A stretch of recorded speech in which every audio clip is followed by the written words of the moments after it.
members of this committee, because when we had Attorney General nominee Bondi here, everybody stayed within their time. I expect Mr. Patel to be treated fairly by my colleagues. We're here today to consider the nomination of Kash Patel to serve as director of the FBI. You're nominated, Mr. Patel, to one of the most important offices in our government. And to get here this far along in the process of your nomination, you gave us much information. You submitted over 1,000 pages of records to the committee, over 1,000 individual interviews, and many hundreds of hours of media. Thank you. I thank your family for coming. I know some of them have traveled to get here, and I know they're very proud of you, and I determined that by looking them in the face. Public trust in the FBI is low. Only 41% of the American people think the FBI is doing a good job. This is the lowest rating in a century. It's no surprise that public trust has declined in an institution that has been plagued by abuse, lack of transparency, and weaponization of law enforcement. Nevertheless, the FBI remains an important, even indispensable institution for law and order in our country. It's the people on the top floor of the J. Edgar Hoover building, not your local FBI agents, that have caused the low approval rating. Mr. Patel, I know you know this, but it's your job to restore the public trust and return the FBI to its core mission of fighting crime. Your extensive background gives you a unique position to make this happen. Mr. Patel's career has been a study in fighting unpopular but righteous causes, exposing corruption, and putting America first. For almost a decade, Mr. Patel served as a public defender, defending the constitutional rights of some of the least popular people in this country. After serving as a public defender, Mr. Patel joined the Department of Justice under President Obama as a counterterrorism prosecutor in the National Security Division. In this role, he investigated and he prosecuted many important cases, including the World Cup bombing in Uganda in 2010, for which he received an award of excellence. In 2017, Representative Devin Nunes asked Mr. Patel to join the House Permanent Select Committee on Intelligence to uncover the truth about Russiagate. And Mr. Patel did uncover the truth. It was during this period of time that, if you remember, I first met you, Mr. Patel. Through tireless works, Mr. Patel showed that Crossfire Hurricane was based upon fraudulent, discredited information paid for by the Democratic National Committee and the Clinton campaign. As reward for his efforts to uncover the truth, mainstream media, can you believe this, personally attacked Mr. Patel, and the FBI secretly subpoenaed his records. Now, I know what that is because my staff received similar treating during my investigation. The attacks Mr. Patel faced during his work in the House of Representatives are similar to the ones that he faces today. I expect many of these underhanded attacks will be repeated today. Mr. Patel has been accused of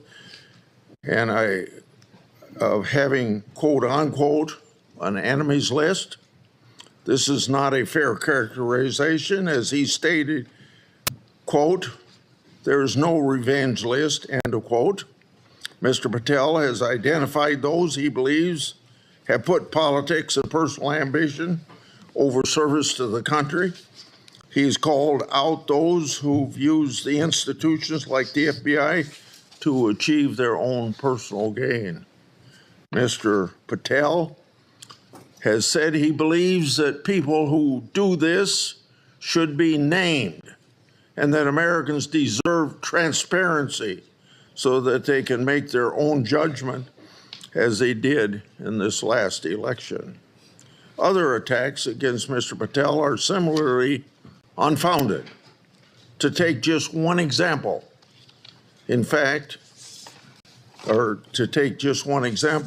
he's been accused of jeopardizing hostage rescues. In fact, those allegations have been repeatedly shown to be false smears. As numerous national security officials have said publicly and on the record, Mr. Patel played a critical role in returning Americans safely home and has done so through hard work and personal cost to him. Mr. Patel has been accused of being unqualified to be FBI director. This suggestion ignores his impressive career at the highest levels of government service. After exposing Russiagate scandal in the Congress, Mr. Patel served in roles such as Senior Director, Counterterrorism at the National Security Council, Deputy Director of National Intelligence, and Chief of Staff to the Acting Secretary of Defense. Mr. Patel managed large intelligence and defense bureaucracies, identified and countered national security threats, prosecuted and defended criminals. He's done this while fighting for transparency and accountability in the government. Mr. Patel has precisely the qualifications we need at this time when the FBI is not being respected by our public. Mr. Patel, should you be confirmed, you'll take charge of an FBI that is in crisis. Recently, my oversight exposed that a special agent in charge of the FBI New Orleans field office was on vacation during New Year's Eve and New Year's Day.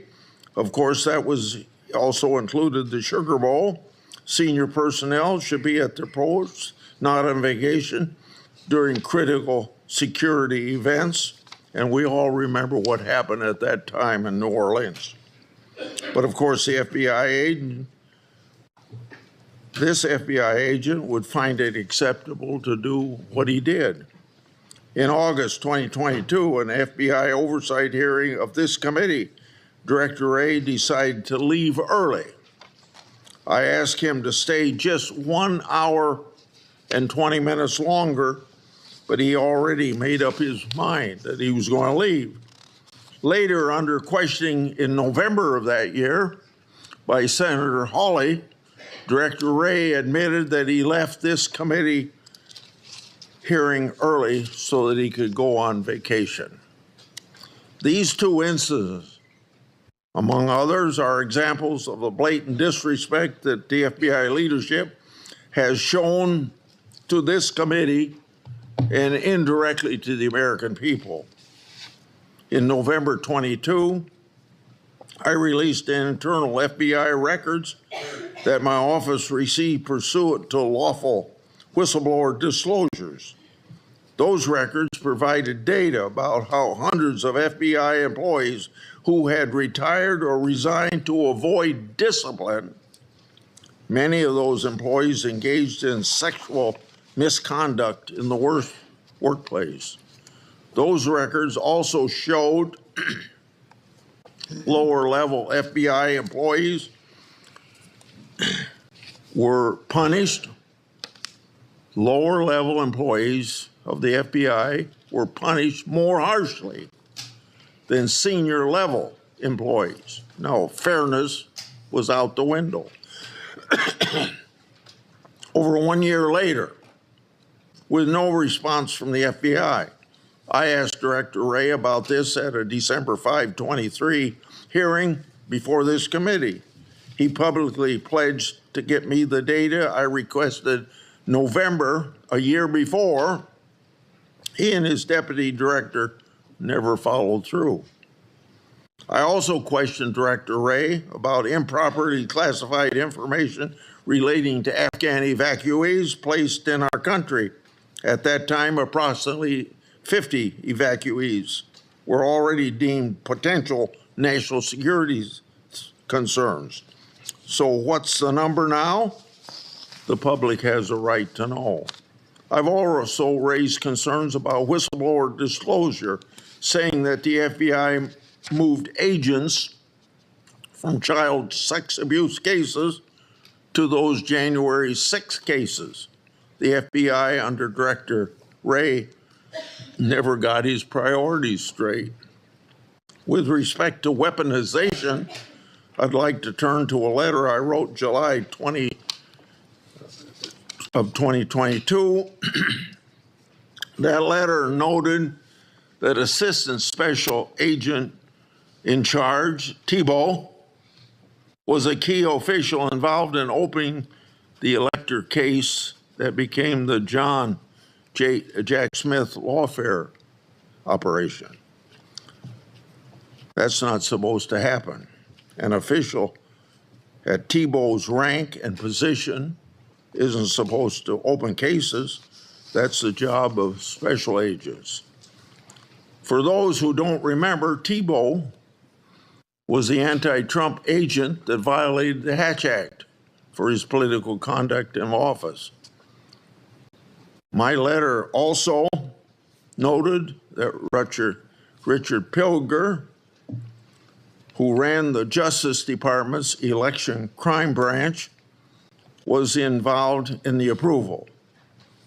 Now I'd like to call the committee's attention to something I'm going to share with you, information about the FBI's that's never been made public before.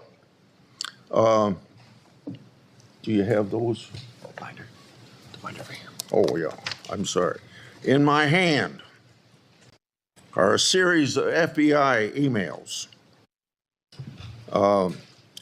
The first is an email that Thibault sent to subordinate agent on February the 14th, 2022. He said, quote, "Here's a draft opening language we discussed," end quote. The draft opening was attached and it included material that would later become part of Jack Smith's elector case. The second email, February 24th, 2022, email from Thibault to John Crabb, a prosecutor in the U.S. Attorney's Office for the District of Columbia, saying, quote, "I had a discussion with the case team, and we believe there is predication to include former President of the United States, Donald J. Trump, as a predicated subject," end quote. This FBI case would later be codenamed Arctic Frost. The third email, February 24th, 2022, email from Thibault to John Crabb, noting that the Attorney General and the FBI approval will be sought to open the case. The fourth email, February 25th, 2022, email from Thibault's subordinate agent saying they added Trump and others as a criminal subject to the case. Thibault responded, quote unquote, "perfect." The fifth email, March 22, 2022, from Thibault, emailing a version of an investigative opening for approval. This didn't include President Trump. I want to make clear, that one didn't include President Trump as a criminal subject. The sixth email is on April 11th, 2022, from Thibault approving the opening of Arctic Frost. The seventh email is an April 13th, 2022 email from FBI agent to Thibault stating that the FBI deputy director approved its opening. The eighth email on the same date had Thibault emailing John Crabb that the elector case was approved. Crabb responded, quote, "Thanks a lot. Let's talk next week," end quote. Between March 22nd and April 13th, other versions of the document opening the investigation existed because a ninth email shows that the FBI General Counsel Office made edits on March 25th. Was Trump still removed as an investigative subject? If so, which Justice Department FBI officials other than Jack Smith later added him for prosecution? I expect the production of all records on this matter to better understand the full fact pattern and whether other records exist. Notably, approval of these documents was also given by Richard Pilger. This committee has written about Pilger undermining the Justice Department's efforts during the 2020 election for partisan purposes. These emails and documents substantiate my July 2022 letter, which the FBI ignored. And I hope you, when you get there, won't ignore my letters. Partisan FBI agents and DOJ officials tried and ultimately succeeded in launching a full field criminal investigation and prosecution of the President of the United States. Justice Department and FBI leadership acted in concert to further a political scheme to take down Trump, just like they did with Crossfire Hurricane. They have yet to learn a lesson, and I hope you'll learn that lesson for them or teach that lesson. And their conduct, yet again, seriously eroded integrity of this once storied institution. As I've said before, if a politically charged investigation is to be open, it must be done the right way, and that didn't happen here. Mr. Patel, in my time, I've never seen our law enforcement intelligence community institutions so badly infected with political decision-making. And I say intelligence community because you know what happened when 55 people, former or present intelligence agencies, signed a letter in 2020 that the laptop was a Russian hoax, as an example. So all of this is these institutions breaking faith with we the people. Mr. Patel, you must be fair, you must be consistent, but you must be aggressive. Your actions must be based on accountability, and transparency brings accountability. Should you do so, you'll have my support. And remember, either you're going to run your agency or the agency's going to run you. And the agency certainly ended up running Director Wray and probably people before him. Without objection, I'm going to put in this letter in the record, and this letter is sent to Director Wray December the 9th last year, calling for him and his deputies to step down, and it's titled, quote unquote, failures. Now I turn to Ranking Member Durbin. Thank you, Mr. Chairman. I appreciate your commitment to the Judiciary Committee's longstanding bipartisan practice of vetting presidential nominees. A little history. The FBI dates back to the start of the last century, 1908, when then Attorney General Charles Bonaparte organized a special agent force. J. Edgar Hoover became director of the FBI in 1924 and led the Bureau for 48 years until his death in 1972. He is credited with professionalizing the Bureau and developing its investigative ability. However, With little or no oversight, Hoover also used the Bureau's investigative powers improperly. He infamously directed the FBI to spy on Dr. Martin Luther King Jr., Thurgood Marshall, and other civil rights leaders of the day. In 1975, the United States Senate created Frank Church's committee, and they disclosed widespread abuses by the FBI and other U.S. intelligence agencies. The Church Committee concluded these agencies had engaged in illegal surveillance, and as a result, quote, groups and individuals have been assaulted, repressed, harassed, and disrupted because of their political views, social beliefs, and their lifestyles. And quote, the intelligence agencies have served the political and personal objectives of presidents and other high officials. The Hoover era of the FBI, the Watergate scandal, and the findings of the Church Committee highlighted the risk of political interference in FBI investigations and led to significant, important reform.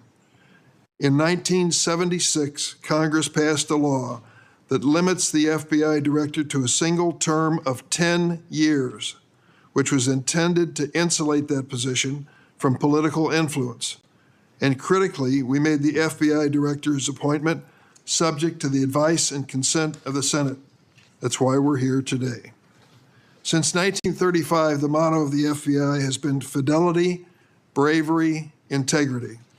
These qualities represent the Bureau's core values and the high standards that are expected of all of its employees, including the director of the FBI. After meeting with Mr. Patel and reviewing his record, I do not believe you meet this standard. Mr. Patel has neither the experience, the temperament, nor the judgment to lead an agency of 38,000 agencies and 400 field offices around the globe. During the time I've served on this committee, I've had the opportunity to consider 4 FBI director nominations. Each one was a Republican, and I voted for all of them. My concerns about the director of the FBI are not partisan. As much as Republicans claim that President Biden and former Attorney General Garland weaponized the FBI, let's look at the record. President Biden kept the FBI director, a lifelong Republican who'd been appointed by President Trump. Contrast that with President Trump. Fired his first FBI director, James Comey, forced out his second FBI director, Chris Wray, for being insufficiently loyal. With Mr. Patel, however, obviously the president has found a loyalist. Mr. Patel's loyalty includes touting conspiracy theories that threatened efforts at President Trump's enemies. How do we know Mr. Patel's theories, his beliefs, what motivates him, what he really believes? He wrote it in a book. This book, Government Gangsters, I urge all of you to read before you cast a vote for this gentleman. Mr. Patel has published at the back of this book a list of 60 people whom he calls, quote, members of the deep state, 60. This list includes many distinguished public servants who've dedicated their lives to our nation. Among them are Democrats and Republicans, including former Trump administration officials like the former Secretary of Defense Esper. Then there is Mr. Patel's plan to, quote, and I quote him, shut down the FBI Hoover building on day one, reopen it the next day as a museum of the deep state. And he has said, quote, we're going to come after people in the media. We're going to come after you. Whether it's criminally or civilly, we're putting you all on notice. Does this sound like the kind of nonpartisan law enforcement professional who should lead the FBI? No, not to me. This is someone who's left behind a trail of grievances throughout his life, lashing out at anyone who disrespects him or doesn't agree with him. Don't take it from me. Listen to these Republicans who worked with him during the Trump's first administration. Attorney General Bill Barr, and I quote, I categorically oppose making Patel deputy FBI director. I said it would happen over my dead body. Patel had virtually no experience that would qualify him to serve at the highest level of the world's preeminent law enforcement agency. National Security Advisor John Bolton. I didn't think he was qualified. He demonstrated no policy aptitude at all. I was forced to hire him. President Trump's Deputy National Security Advisor, Charles Kupperman. The idea that Kash Patel is going to be the FBI director is appalling. His legal career is modest at best. His ideas are ludicrous. CI Director Gina Haspel threatened to resign after President Trump proposed making Mr. Patel CIA Deputy Director. Defense Secretary Mark Esper said Mr. Patel lied about whether Nigeria had approved a hostage rescue operation, putting American lives at risk. But Mr. Patel would have us believe that all of these public servants, all Republicans, all from the first Trump administration, and apparently anyone else who's critical of him, are nothing but government gangsters and deep state members. Many of them have made his list of enemies. Just this week, CNN reported that during the Trump administration, CIA officials referred Mr. Patel to the Justice Department for criminal investigation for sharing classified information without authorization. Last week, I asked the Justice Department and intelligence community for information on any criminal referrals relating to misconduct by Mr. Patel. I have yet to receive a response. Mr. Patel's record is clear. He traffics in debunked conspiracy theories that serve or benefit his political beliefs. Let's start with January 6th, and he dedicates a whole chapter in this book on January 6th. That's something that each and every one of us, as witnesses to January 6th, have our own view of. I'll be grateful always to the Capitol Hill police officers who risked their lives defending me, members of Congress, and visitors to the United States Capitol on that day. Mr. Patel posted on social media, quote, January 6th, never an insurrection. Cowards in uniform exposed. End of quote. Let me repeat that. Cowards in uniform exposed. Who was in the Capitol building on January 6th in a uniform? The Capitol Police were. Do you think they were cowards? Many of them risked their lives and some gave their lives in defense of this building. How about the D.C. police who were here as well? They were in uniform. Cowards risking their lives as well, some of them being battered and beaten by these mobsters that came into the Capitol. And Mr. Patel claims that the FBI agency aspires to lead, get this now, was planning January 6th for a year. He says the FBI was planning January 6th for a year. That's a quote. Mr. Patel has gone so far as to co-produce and sell musical recordings of a song performed by January 6 rioters in jail, rioters who violently assaulted police officers. He has described this January 6 choir as, quote, political prisoners. Political prisoners. But at least 6 members pleaded guilty to assaulting law enforcement officers on January 6. All 6 have now been pardoned by President Trump. Here are some of those people who received blanket clemency by President Trump on his first day in office in the second term. Julian Cater assaulted Capitol police officers with pepper spray, incapacitating 3 officers. Ryan Nichols sprayed pepper spray on multiple police officers.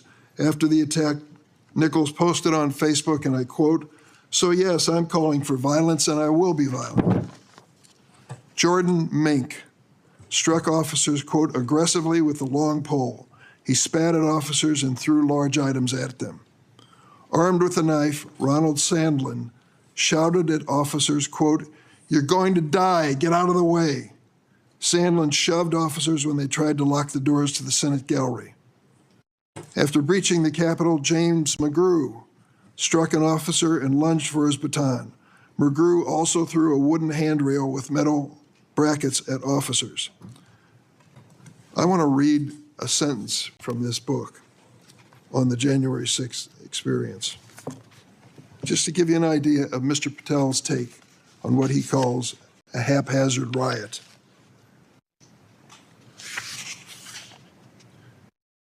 By everything we could see, the crowd at the Capitol was unarmed or armed only with non-lethal objects like bottles, flagpoles, or bike racks. Mr. Patel has also peddled conspiracy theories for his own financial benefit, promoting a line of dietary supplements that claim to help people detox from COVID-19 vaccines. During my time on this committee, I was fortunate to get to know and work with former FBI Director Bob Mueller. I met him a few days after 9/11. That's when he took over the FBI. I trusted him, I worked with him, I did everything I could to help him. I believed that the FBI was a critical central agency in restoring America's confidence that we were safe. Bob Mueller was an extraordinary man. Oh, he was a Republican, make no bones about it. He said it and admitted it, and I knew it. He comes from the San Francisco area. And when he was in college and graduated, a friend of his a year ahead of him had enlisted in the Marine Corps and was killed in Vietnam. Bob was inspired to do the same thing, join up in the Marine Corps, and he did. And he was the first lieutenant in Vietnam. He received a Bronze Star with a Valor Pin, and he also received a Purple Heart. He was injured in battle. I read about his experience because after he was healed from that wound to his leg, he returned to combat. He was just that kind of fella. Regardless of party, he was a real American. He was a longtime federal prosecutor, a U.S. attorney, the head of the DOJ's criminal division, and acting deputy attorney general before he became head of the FBI. After 9/11, I worked with him, and we had a good relationship, a professional relationship. We didn't always see eye to eye, but I respected him so much for what he had given to this country. In this book, Mr. Patel calls Director Bob Mueller, quote, a swamp creature. With all due respect, Mr. Patel, I've not worn the uniform of this country, and neither have you. To think that you would denigrate Bob Mueller's service to our country and call him a swamp creature is an indication of the depths your political views take you. The FBI plays a critical role in keeping America safe from terrorism, violent crime, and other threats. Our nation needs an FBI director who understands the gravity of this mission and is ready on day one, not someone who is consumed by his own personal political grievances. The American people deserve an FBI director focused on keeping our families safe from terrorism, drug trafficking, and violent crime, not this checklist of grievances we find in this book. Mr. Patel, your record makes it clear you're not that person. I yield. Thank you, Senator Durbin. Before I call on Senator Tillis, I want to clear up something the way I see it, and I think I'm going to invite everybody that it can be cleared up. This business about what Mr. Patel said about cowards in uniform, it's a mischaracterization of what he actually said. So I'm going to invite you to listen to the interview Mr. Patel gave that linked to his post to hear what he actually said.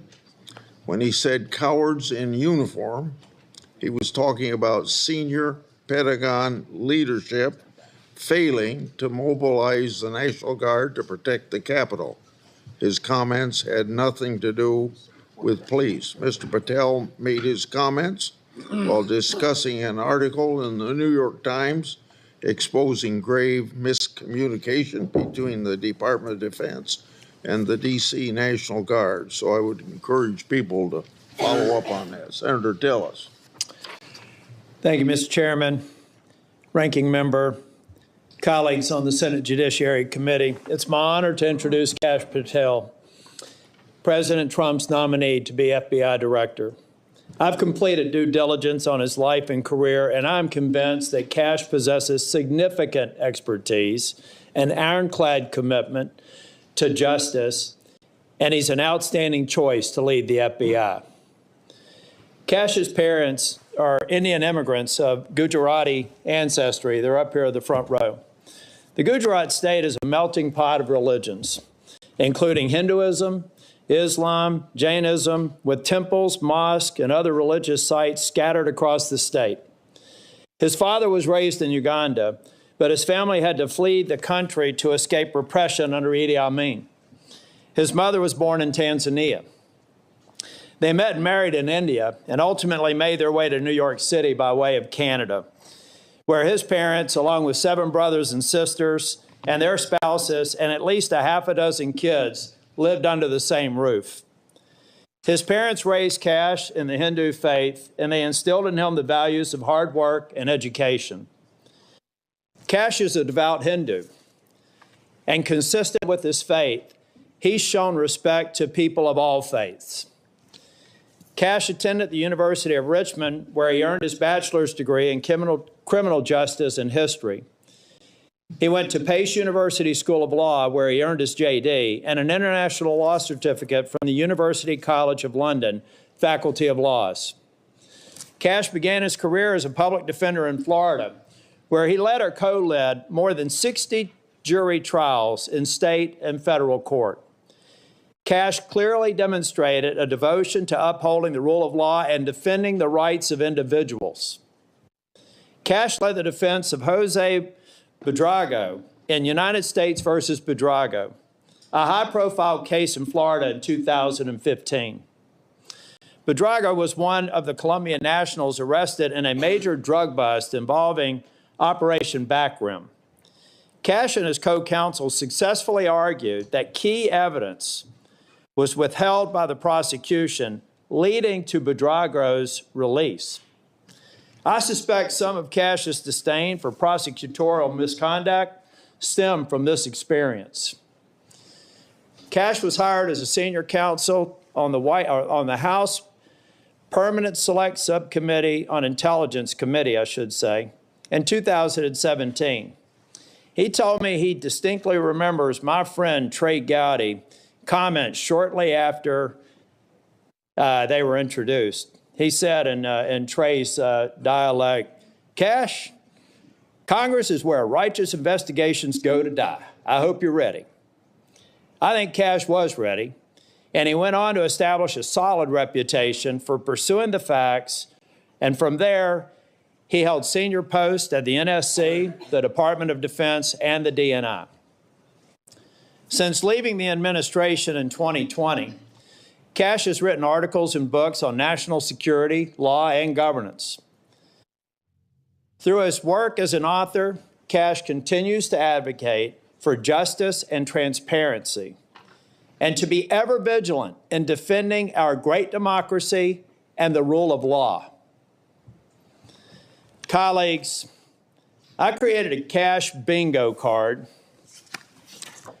that I have available to any of my colleagues who would like it on the other side of the aisle. Some may view this as an unserious caricature and not appropriate for this committee. Sadly, I consider it a serious caricature of what I expect to be witnessed today. I think we'll have words like enemies list and deep state. I've already X'd out 4 boxes in the opening statements alone. The fact of the matter is, some people will be here to simply substantiate a false narrative. At worst, they may be just going through an unfounded litany of quotes and half-truths, some of which have already been dispelled by the chairman after the opening statements. Mr. Chair and Ranking Member, in my 10 years in the Senate, I hope I've established a reputation for being fair, doing my homework, and taking tough positions that have been met with harsh criticism.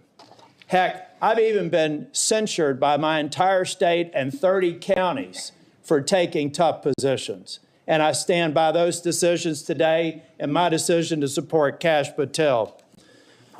When President Trump announced his intent to nominate Kash, I contacted Trey Gowdy and others who worked with Kash, and they gave me glowing recommendations. So I called Kash on December the 2nd, and I offered to help him with his nomination. Since then, we have spent hours together, in person and on the phone. I've asked him difficult questions, and I've urged him to reach out to members across the aisle. In fact, Kash Patel has met with 60 members of the U.S. Senate. Every member except the last 3 who were sworn in, and the majority of the members on the other side of the dais in this committee and members off the committee. Chair Grassley, Ranking Member Durbin, friends and colleagues on the committee, I've completed my due diligence of Kash Patel, and I am honored to provide my strongest recommendation for his confirmation. Thank you, Mr. Chair. Thank you for that introduction. Before I swear you, I want to make clear that before you give your statement, if you want to introduce family and friends in the audience, you're welcome to do that. Would you please stand? Raise your hand. Do you swear or affirm that the testimony you're about to give to the committee will be the truth, the whole truth, and nothing but the truth, so help you God? I do, Mr. Chair. Okay. You may proceed. Chairman Grassley, Ranking Member Durbin, and members of the Judiciary Committee, thank you for the opportunity to appear today. I must start with a word of prayer for the tragic accident that befell our nation last night, where we lost civilians and service members. I pray for their families. I pray for law enforcement and military personnel, and I pray for their souls, and hopefully God will find them peace in the near future. I'd like to welcome my father, Pramod, and my mother, Anjana, who are sitting here today. They traveled here to get here from India. My sister's also here, Nisha. She also traversed the oceans just to be with me here today. It means the world that you guys are here. Jai Shri Krishna. I wouldn't be here today without their guidance, their unwavering support, and their relentless love. When President Trump informed me of his intention to nominate me as the director of the FBI, I was deeply honored. Sitting here today, I carry not only the dreams of my parents, but also the hopes of millions of Americans who stand for justice, fairness, and the rule of law. My commitment to these principles is deeply rooted in my family's history, which has profoundly shaped my worldview. My father fled Idi Amin's genocidal dictatorship in Uganda, where 300,000 men, women, and children were killed based on their ethnicity, just because they happen to look like me. My mother is originally from Tanzania. She studied in India, as did my dad, and they were married there. They would later emigrate to New York, as the senator pointed out, where I was born, and we were raised in a household of my father's 7 siblings, their spouses, and at least half a dozen children. That's the only way we knew how to do things at the time, in the 70s and 80s, the Indian way. But we would soon learn the American way. These values have shaped and been the driving force of my career in 16 years of government service. Protecting the rights of the Constitution is of the utmost importance to me and has been every single time I've taken that oath of office. The recent terrorist attacks in New Orleans tragically claimed the lives of 14 innocent Americans and serve as a stark reminder that our national security is at threat, both internally and externally. The FBI, the Federal Bureau of Investigation, and the Department of Justice, where I served, play a pivotal role in securing our freedoms and our safeties for American citizens. If confirmed as the next FBI director, I will remain focused on the FBI's core mission. That is to investigate fully wherever there is a constitutional factual basis to do so, and to never make a prosecutorial decision that is solely the providence of the Department of Justice and the Attorney General. For the first 8 years after law school, I served as a public defender, first for Miami-Dade County and later for the Southern District of Florida. During that time, I represented some pretty awful human beings, charged with some pretty heinous crimes. But what I learned there was the core value that has been enshrined in me since, that due process must be provided without bias to all Americans. And if we cannot provide due process to the worst, then there can be no due process for anyone, and our constitutional republic fails. But I battled on that hill for that due process. I would later serve in the Obama Justice Department as a terrorism prosecutor in the National Security Division, where we successfully contributed to the prosecutions of terrorist organizations like Al-Qaeda, Al-Shabaab, and others. I was honored to receive the 2017 Assistant Attorney General's Award from Loretta Lynch for my work in helping the Ugandans bring members of al-Shabaab to justice for murdering 74 innocent people, including an American.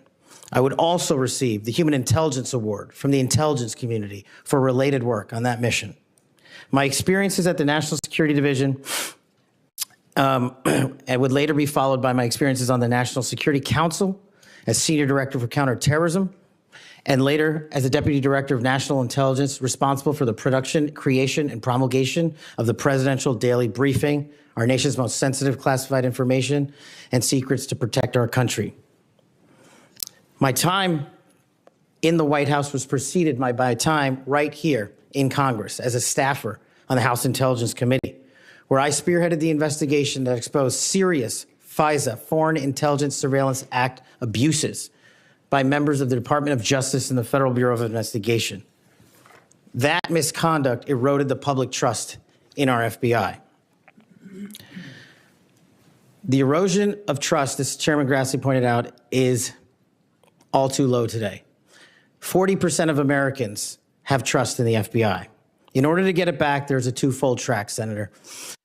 One, violent crime is exploding in this country, and we cannot afford to allow it to run away. We must tackle violent crime. Just in 2023 alone, there was 100,000 rapes, 100,000 drug overdoses, and 17,000 homicides.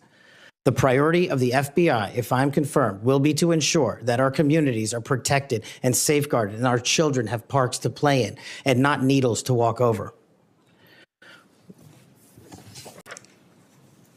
The way we do this, we let good cops be cops. We let law enforcement, and we provide them with the tools necessary and resources they need to get after violent crime. The second way we do this on equal track is aggressive constitutional oversight from Congress.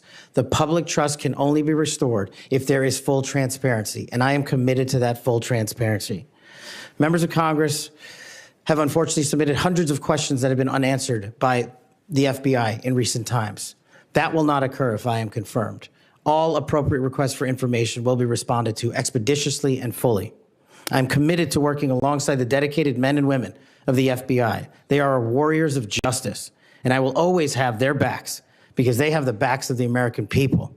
I look forward to answering your questions, and I want to take a moment to thank my family, my friends, people who traveled here, and my entire team that has made this day possible. God bless America, and I look forward to your questions.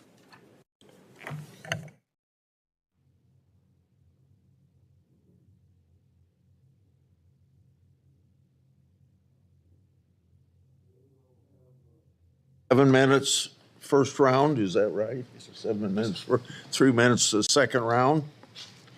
Mr. Patel, I'm not going to go through all the things that you've done through your career because I said those in my opening statements, but Democrats on the committee say you don't have experience. What are you most proud of from your career in public service? Mr. Chairman, I appreciate the question. It's really humbling to be afforded the opportunity to have served this country for 16 years. But I think what I'm most proud of is my work in national security, protecting the no-fail mission, returning American hostages, killing high-value terrorists that brought hate and destruction to our shores. I've served that mission in Democratic and Republican administrations, and it is the one mission that we cannot fail, and it is the one mission where the FBI must play a critical role. Okay. As you well know, and you and I discussed this in my office, whistleblowers are critical to rooting out waste, fraud, and abuse. Their courage to come forward and make legally protected disclosures about government wrongdoing benefits the country. I think they're politically, they are good American citizens, just want the government to do what it's supposed to do.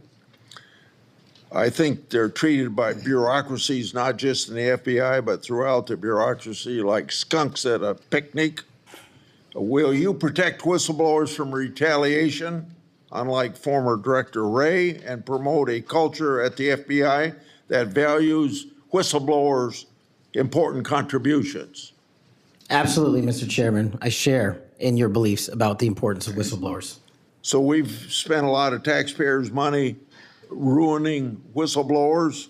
Will you commit to ensuring that no taxpayer money will be used to identify and retaliate against whistleblowers?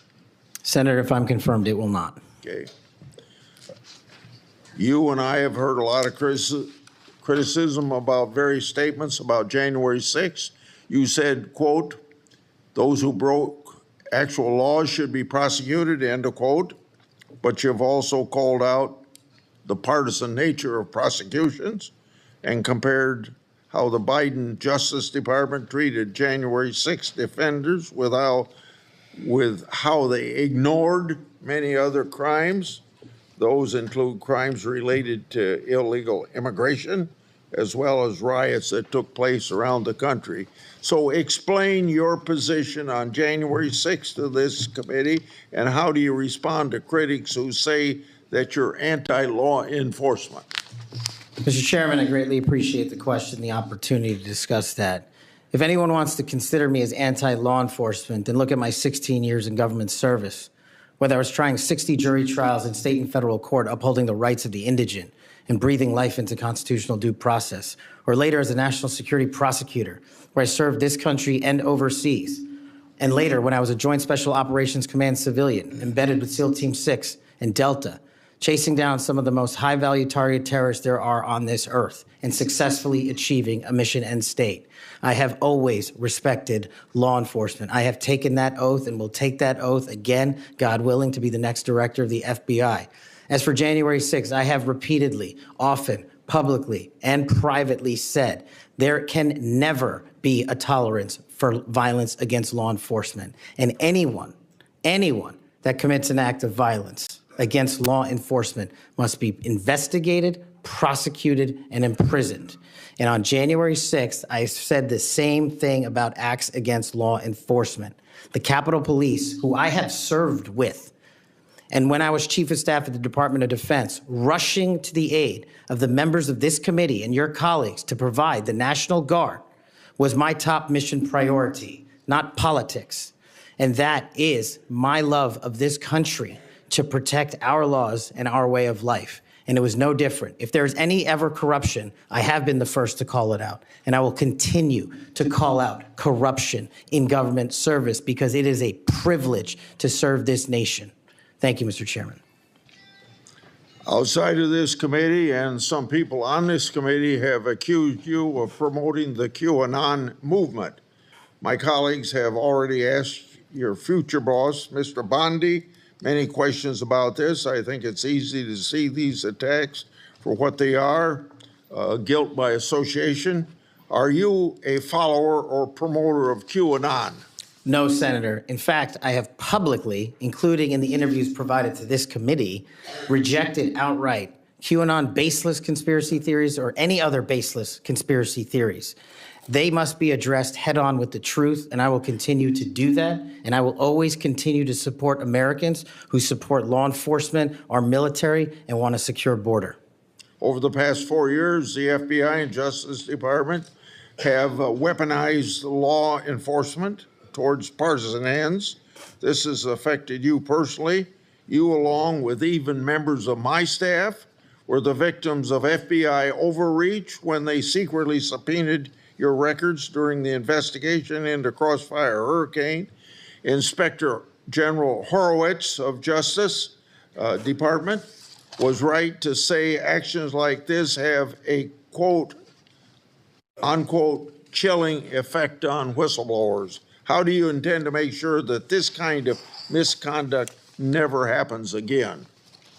Senator, this may be one of the scenarios that most uniquely qualifies me to take command at the FBI. Having been the victim of government overreach and a weaponized system of justice and law enforcement, I know what it feels like to have the full weight of the United States government barreling down on you.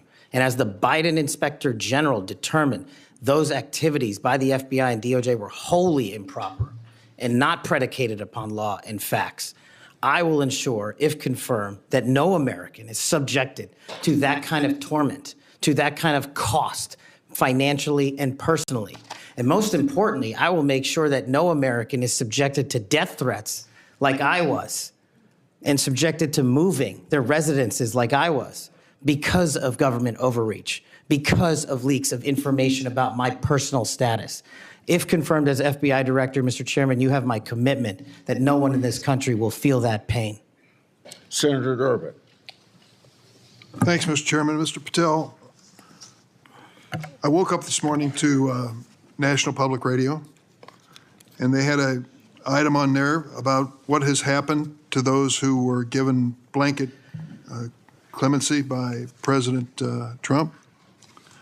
One of these individuals was a man named Matthew Huddle. Are you familiar with him?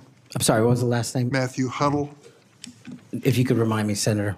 Well, I was reminded again this morning. He's a man who's been found guilty of numerous crimes. The one described this morning was the outrageous situation where he beat his 3-year-old child to a point where the poor kid couldn't even sit down for a week. Mr. Huddle was one of the demonstrators who came to the Capitol on January 6th.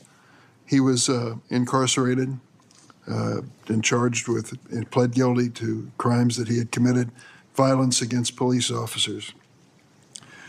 After he was released by President Trump, he returned to his home state of Indiana.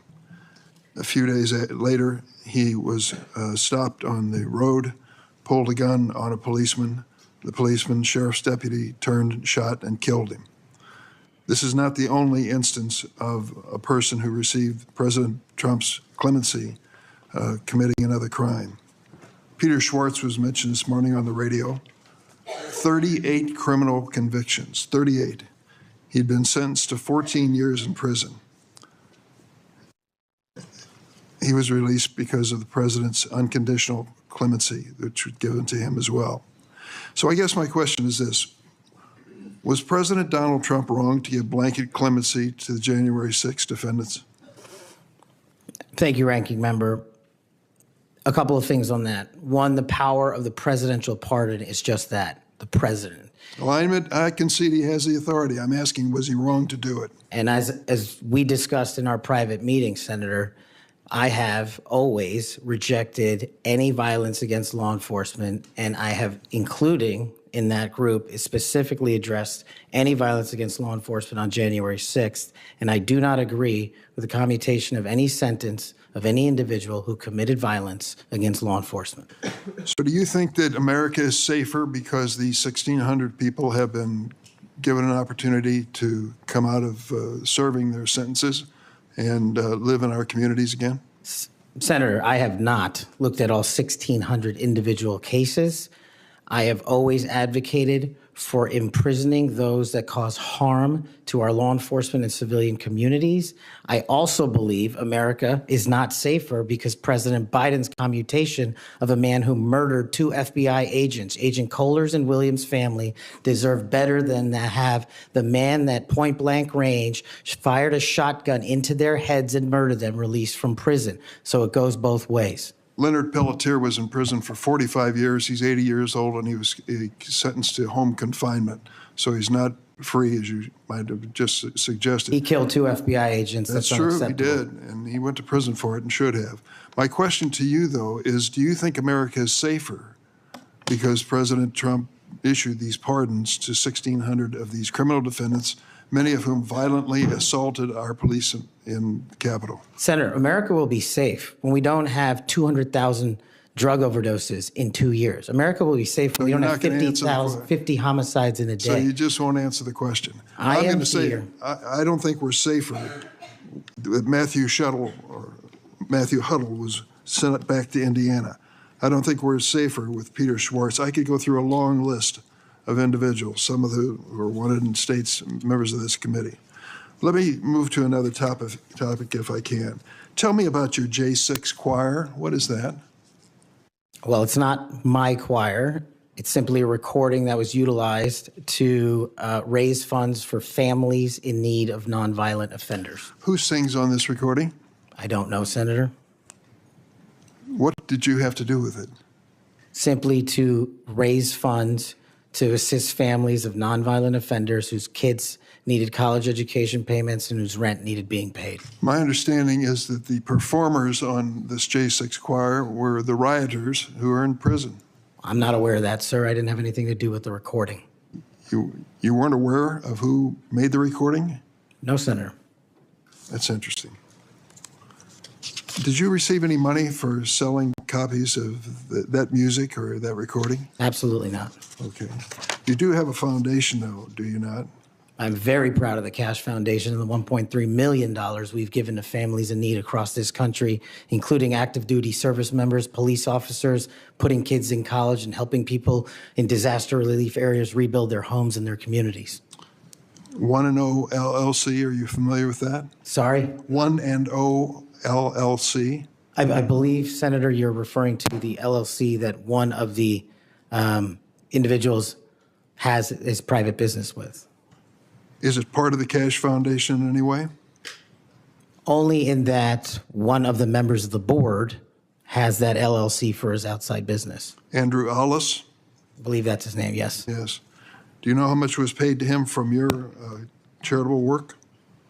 Yes, like any other charity, we had to go out and fundraise, something I'm sure every member of this committee is familiar with. And we used digital marketing campaigns, and I believe we paid a digital marketing company through 1&0 $250,000 to raise $500,000, which we gave away to families in need, like when hurricanes struck Florida, Texas, and North Carolina. We will be going through the details of your foundation and the expenditures with the questions for record that the chairman has mentioned. I look forward to You'll have a chance to answer those under oath. Mr. Patel, you frequently associated with and sometimes praised extremist figures with well-documented histories of racism, anti-Semitism, conspiracies, and the like. In September of 2023, you appeared with Laura Loomer at an event promoting your book, this one here. You shared a photo of yourself and Loomer in which you held her book and she held yours. Just a few months before this event, Ms. Loomer posted on X that the September 11 terrorist attacks were, quote, an inside job. Around that time, she accused Florida's First Lady, Casey DeSantis, of exaggerating her cancer diagnosis to gain voter sympathy. A number of my Republican colleagues on this committee have criticized Ms. Loomer's extremism. One of my colleagues described her as a, quote, crazy conspiracy theorist who regularly utters disgusting garbage. Another called her really toxic. Given all of this, why did you associate with Ms. Loomer? Senator, as you can see, I took a photograph with an individual who showed up at a book event. I don't believe I'm guilty by association, and I certainly don't believe that an individual who is the first minority to serve as the Deputy Director of National Intelligence for this country is a racist in any way, and I detest any conjecture to the contrary. You familiar with the Stu Peters? Does that name ring a bell? I'm sorry, what? Are you familiar with Mr. Stu Peters? Not off the top of my head. He made 8 separate appearances on his podcast. He promoted outrageous conspiracy theories and worked with a prominent neo-Nazi. There are more, Ted Nugent, it goes on, list goes on. I'm just asking, when it comes to your association with individuals, why are so many of them in this category?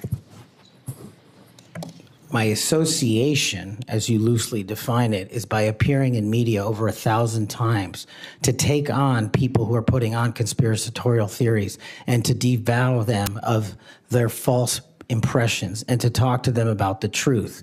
That is something that I will always continue to fight for, Senator. Senator Graham. Thank you. We'll eventually talk about the FBI. That's the job you're up here for, right? Have you ever been subject to racism as an individual? Unfortunately, Senator, yes. I don't want to get into those details of my family here. Oh, let's get into a few of them. Tell me about it. Well, if you look at the record from January 6th, where I testified before that committee, because of my personal information being released by Congress, I was subjected to a direct and significant threat on my life. And I put that information in the record. I had to move. In that threat, I was called a detestable, and I'll apologize if I don't get it all right, but it's in the record, a detestable sand nigger who had no right being in this country. You should go back to where you came from. You belong with your terrorist home friends. That's what was sent to me. That's just a piece of it. But that's nothing compared to what the men and women in law enforcement face every day. And that's why they have my support. Okay. Growing up, were you subject to racism? Yes, sir. Okay. Now, I think the reason you're here has a lot to do with your work on Crossfire Hurricane. Are you familiar with that FBI operation? I am, Senator. So Senator Durbin mentioned the church report and the history of abuse, but he failed to mention Crossfire Hurricane. He failed to mention the Horowitz report. Wonder why? If you're waiting for these guys over here to figure that out, you're going to die waiting. So this is the Nunes memo. You work for Mr. Nunes over on the House side? David Nunes? Sorry? Are you familiar with this memo by the Foreign Intelligence Service Act abuses Yes. at the Department of Justice? Absolutely. Did you help write this memo? I did as a staffer. Okay, I want to put this in the record. Thank you. In this memo, you kind of dissected the abuses of Crossfire Hurricane, right? I did, Senator. And the Mueller investigation. So the Crossfire Hurricane investigators, two of them were Strzok and Page. Are you familiar with them? I am, Senator. Okay. It was opened up on July the 31st, 2016. And here's what Strzok said.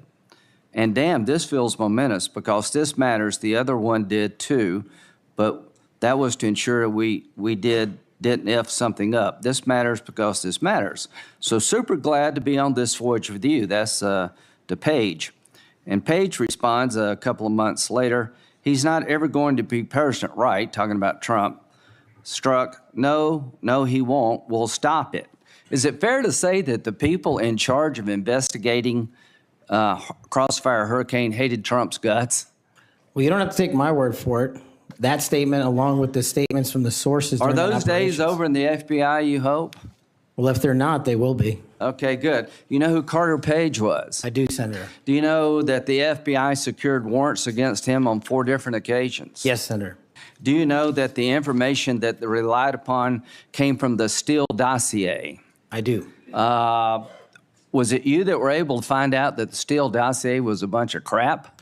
Yes, Senator. We followed the money and we exposed the fraud that was the Steele dossier.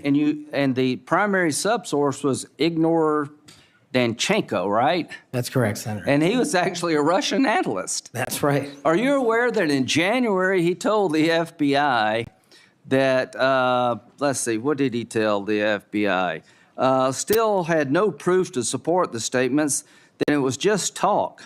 The primary subsource explained to the FBI that his information came from word of mouth and hearsay, conversations he had with friends over beers, and some of the information were statements he heard made in jest.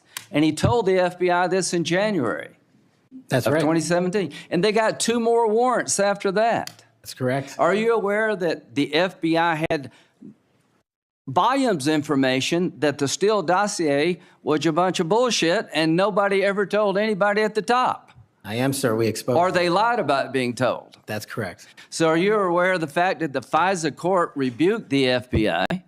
Are you aware of the fact that an FBI lawyer went to jail because he misled the court by manipulating a email from the CIA? I am.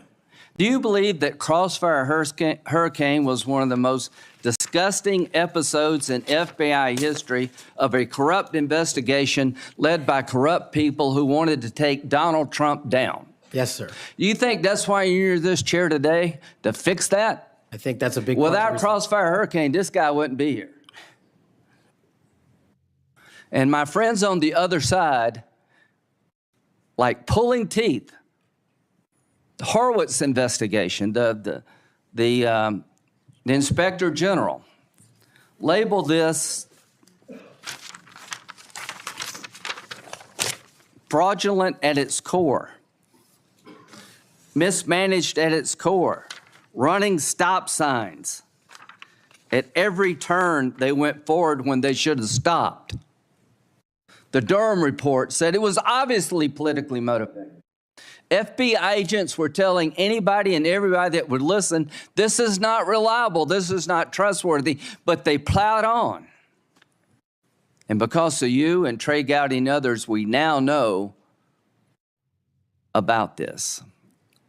Everybody who signed the warrant under questioning by me said if they knew then what they know now, they wouldn't have signed the warrant. Comey said that.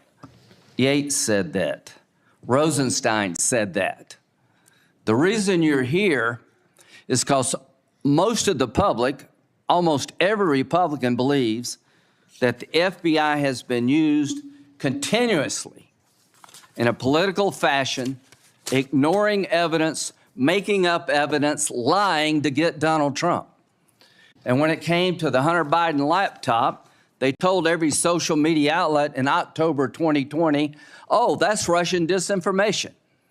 That was BS too. Right before the election, the FBI intervened to shut reporting on the Hunter laptop down as being Russian misinformation, according to Zuckerberg. Do you promise all of us those days are over at the FBI? Yes, Senator, they are. Are you proud of what you did to find all that? Absolutely. Do you think that's why you're here today, is to make sure that never happens again? The American people deserve just that. Thank you. Senator Whitehouse.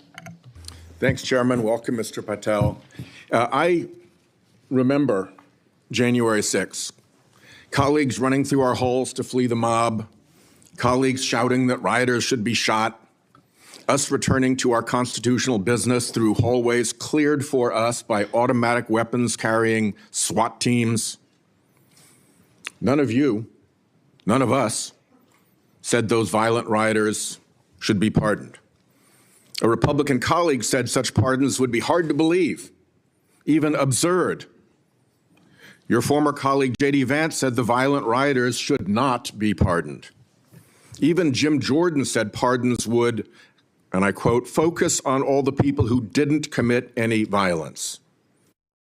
Well, Trump pardoned all of them. And there's a lesson in that. Every time you think Trump would never go that far, rethink that. We all seem to agree that violence against police is unacceptable, yet more than 600 people who physically attacked Capitol Police officers were just put back on the street, part of a 1,500-person personal Trump army, now out there with people who have proven themselves willing to do violence on Trump's call. In only 10 days, some are already back committing crimes. We've also tried as a committee together to address the dangers of illicit drug sales over the internet, and I assume we're all against murder for hire. But Trump also just pardoned a dark web operator sentenced to life in prison for trafficking illegal drugs online and accused of soliciting murders for hire. Those pardons, as Mr. Patel has said, are a mistake, but they are also a signal that we are entering a strange and dangerous time. That is the context for today's hearing. Warnings that the FBI could become Trump's enforcer, use the powers of law enforcement to stifle speech and dissent, punish political rivals of either party, and hand out free passes, get out of jail free cards to violent supporters are warnings we should heed. Here are some warnings of this nominee's Trump administration colleagues. Former Attorney General Bill Barr said, this nominee has virtually no experience that would qualify him to serve at the highest level of the world's preeminent law enforcement agency, end quote, and we would never be able to command the respect necessary to run the day-to-day operations of the Bureau. That's for the deputy position. Former CIA Director Gina Haspel was reported threatening to resign rather than have this nominee serve under her. John Bolton, Trump's former national security advisor, said, I didn't think he was qualified. I was forced to hire him. Trump's deputy national security advisor, the nominee's former supervisor, said, His ideas are ludicrous. He's absolutely unqualified for this job. He's untrustworthy. And it's an absolute disgrace to even consider an individual of this nature. That's from Republican appointees who worked with him. And here's what this nominee himself has said about using his office to prosecute journalists. We will go out and find the conspirators, not just in government, but in the media. We're gonna come after you, whether it's criminally or civilly. Is that a correct quotation, Mr. Patel? Senator, that's a partial quotation, But it's correct. in part. Regarding his publication of his enemies list, Mr. Patel proclaimed, "The manhunt starts tomorrow," and reposted a video depicting him taking a chainsaw to his political enemies. Is that you, Kash Patel, reposting that at the top of that page? Senator, I had nothing to do with the creation of that meme. Is that you reposting it, was my question. And that's me at the top. You said FBI agents were responsible for the violence on January 6th, and I quote you here, beyond a reasonable doubt. Is that what you said? That's completely incorrect, and I appreciate the opportunity to address that. I'll give you an opportunity in writing, but this is my time now.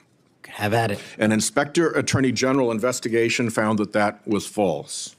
And you said we should impeach judges who rule against Donald Trump, who are, in your words, political terrorists. When this nominee tries to explain all this away, keep one thing in mind. He's testified under oath before a Colorado judge who presided over a Trump case in which he was a witness. And the judge found, and I'm quoting here, he was not a credible witness. His testimony is not only illogical, but completely devoid of any evidence in the record. That's from a judge. This is a dangerous time, and I ask all my colleagues to consider whether these plain comments by this person and by his own Trump administration colleagues should be given a blind eye, just overlooked, or whether, like the warnings of pardoning violent January 6 offenders, they're warnings to be heeded. There is an unfathomable difference between a seeming facade being constructed around this nominee here today and what he has actually done and said in real life when left to his own devices. Conduct shows character. And if you look at history, you see the danger of security chiefs in authoritarian regimes becoming the tools of political power. The characteristics that they often show are that they are vengeful, that they are grandiose, that they are intemperate, that they are partisan and blindly loyal, and that they are servile and won't say no. I'm afraid that the history of this nominee's conduct raises those warnings. And I yield my 1 second back. Before Senator Cornyn, you said you'd like to explain something. I forget the point he made. You can do that now if you want to. Simply this, Senator. In the collective, all of those statements are taken out of grotesque context. And anyone that thinks my 16 years of service isn't exemplary on how I would proceed if confirmed as FBI is intentionally putting false information into the public ether and creating more public discourse. The only thing that will matter if I'm confirmed as a director of the FBI is a de-weaponized, depoliticized system of law enforcement completely devoted to rigorous obedience of the Constitution and a singular standard of justice. Before I call on Senator Carnan, I'd like to say that we've heard about the January 6th pardons. I think it's important that we remind people at the same time of some pardons by the previous administration. Thomas Sanders, a kidnapper who murdered a 12-year-old girl named Lexis and her mother, Swellen Roberts. Adrian Peeler, a Connecticut drug kingpin who was convicted in the death of an 8-year-old boy and his mother. Leonard Peltier, that's already been referred to, that murdered 2 FBI agents. And even Director Wray, at that time, former Director Wray, said that that shouldn't have happened. And Judge Michael Conahan, who took kickbacks for wrongly sending juveniles for profit detention centers, and Alex Saab, who laundered illicit proceeds for narcotics terrorist Nicolas Maduro, and was a key connection between Venezuela and Iran, and 5 family members of his own family. President Biden did that. Senator. Welcome, Mr. Patel. Do you believe America is an exceptional nation? It's the greatest nation. Your family went through a lot to get here, They sure did. and your life story is, I think, a great example of people pursuing the American dream. Do you believe what a large part of what makes America an exceptional nation is the rule of law? It is one of the fundamental precepts that determines that. And why is that? Because without a singular application of a rule of law, we go back to the Uganda that my father fled in Idi Amin. I believe that the 2 most important institutions in America to preserve and protect and enforce the rule of law are the FBI and the Department of Justice. And the sort of politicalization that Senator Graham and others have already talked about during the Crossfire Hurricane investigation or project of James Comey at the FBI, and the abuse of intelligence tools like Title I of Section 702 are a betrayal of American values and adherence to the rule of law. And I think your biggest task is going to be, along with Pam Bondi at the Office of the Attorney General, is to restore the rule of law to the Department of Justice and the FBI. Are you willing to do that? Absolutely, Senator. Without regard to partisan affiliation or politics? Absolutely.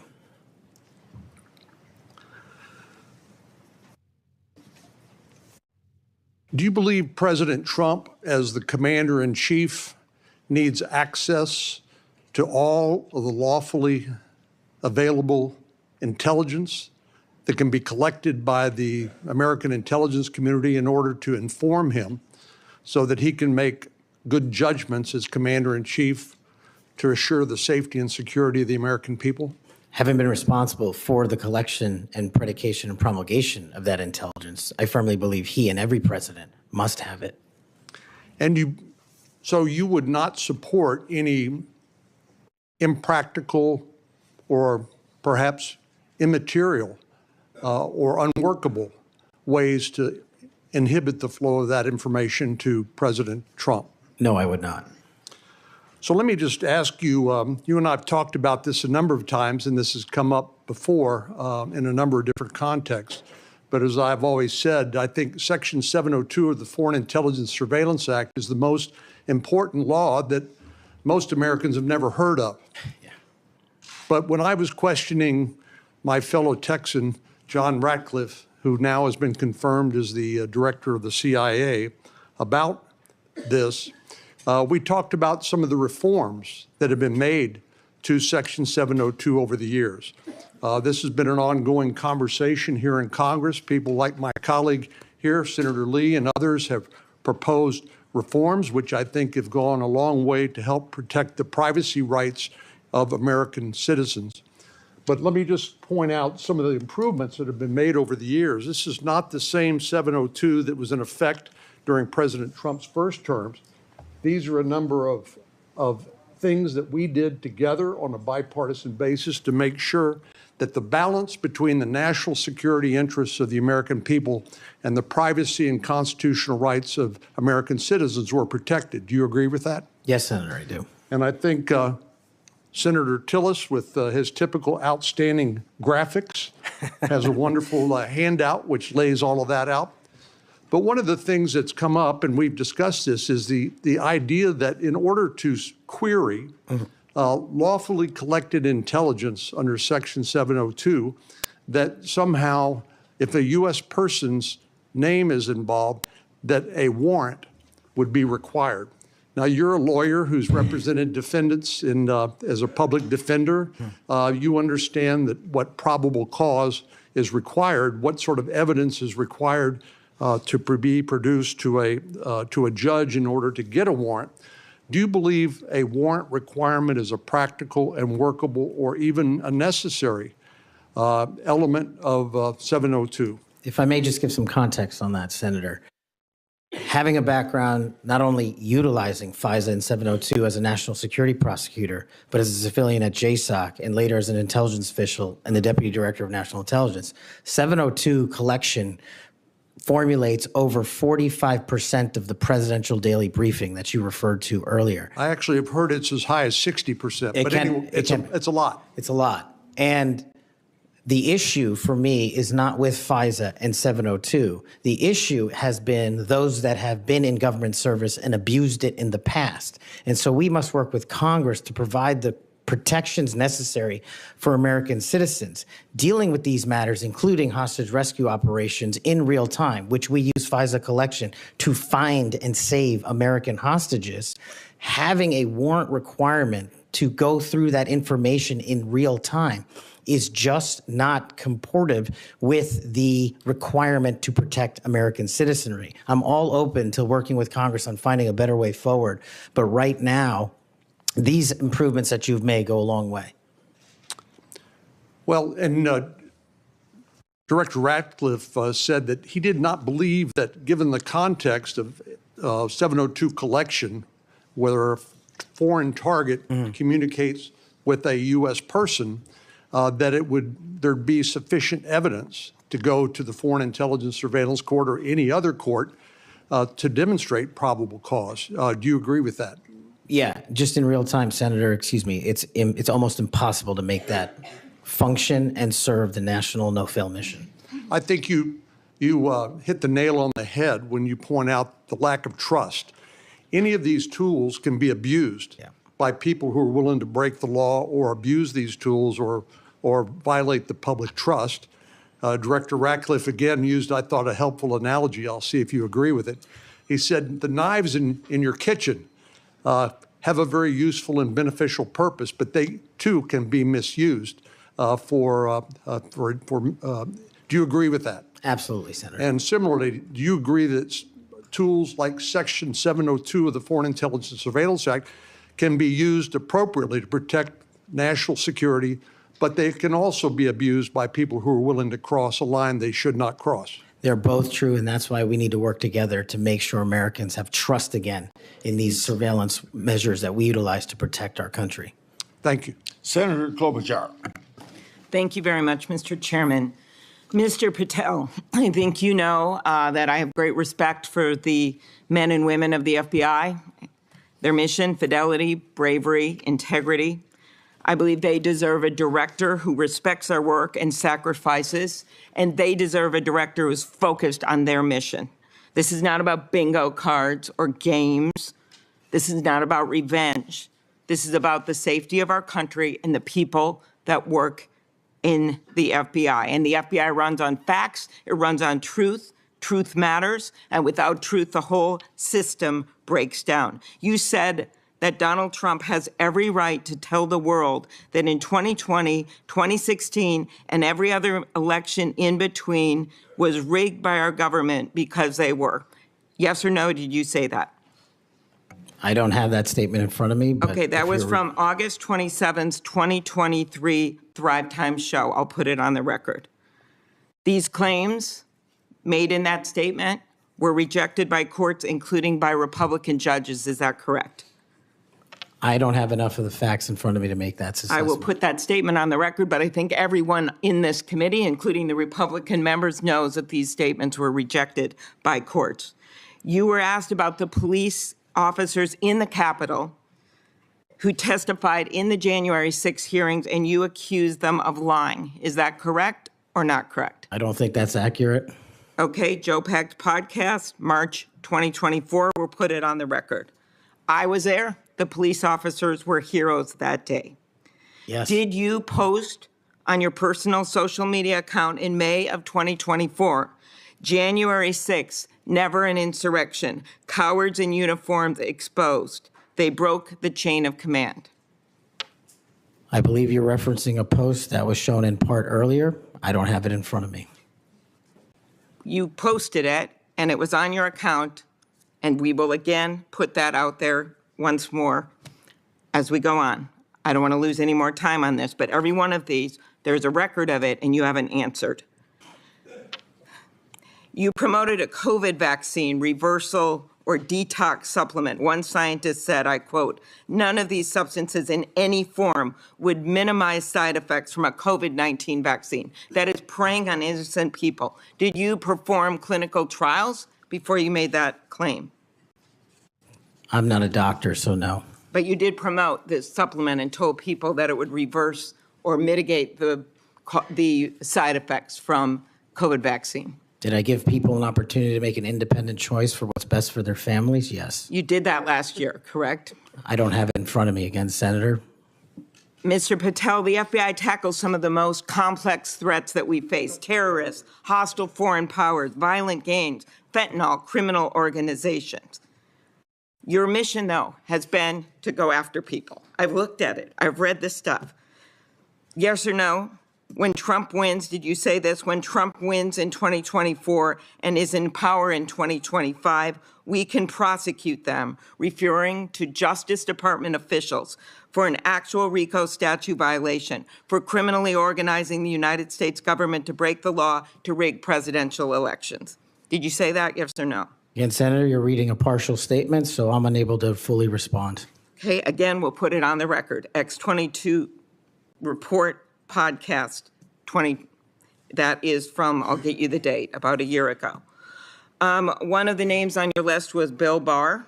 Chairman Grassley has called him one of the most capable cabinet officials I've ever been able to vote for. Senator Graham has said, I have nothing but total respect and admiration for the job done by William Barr as Attorney General of the United States.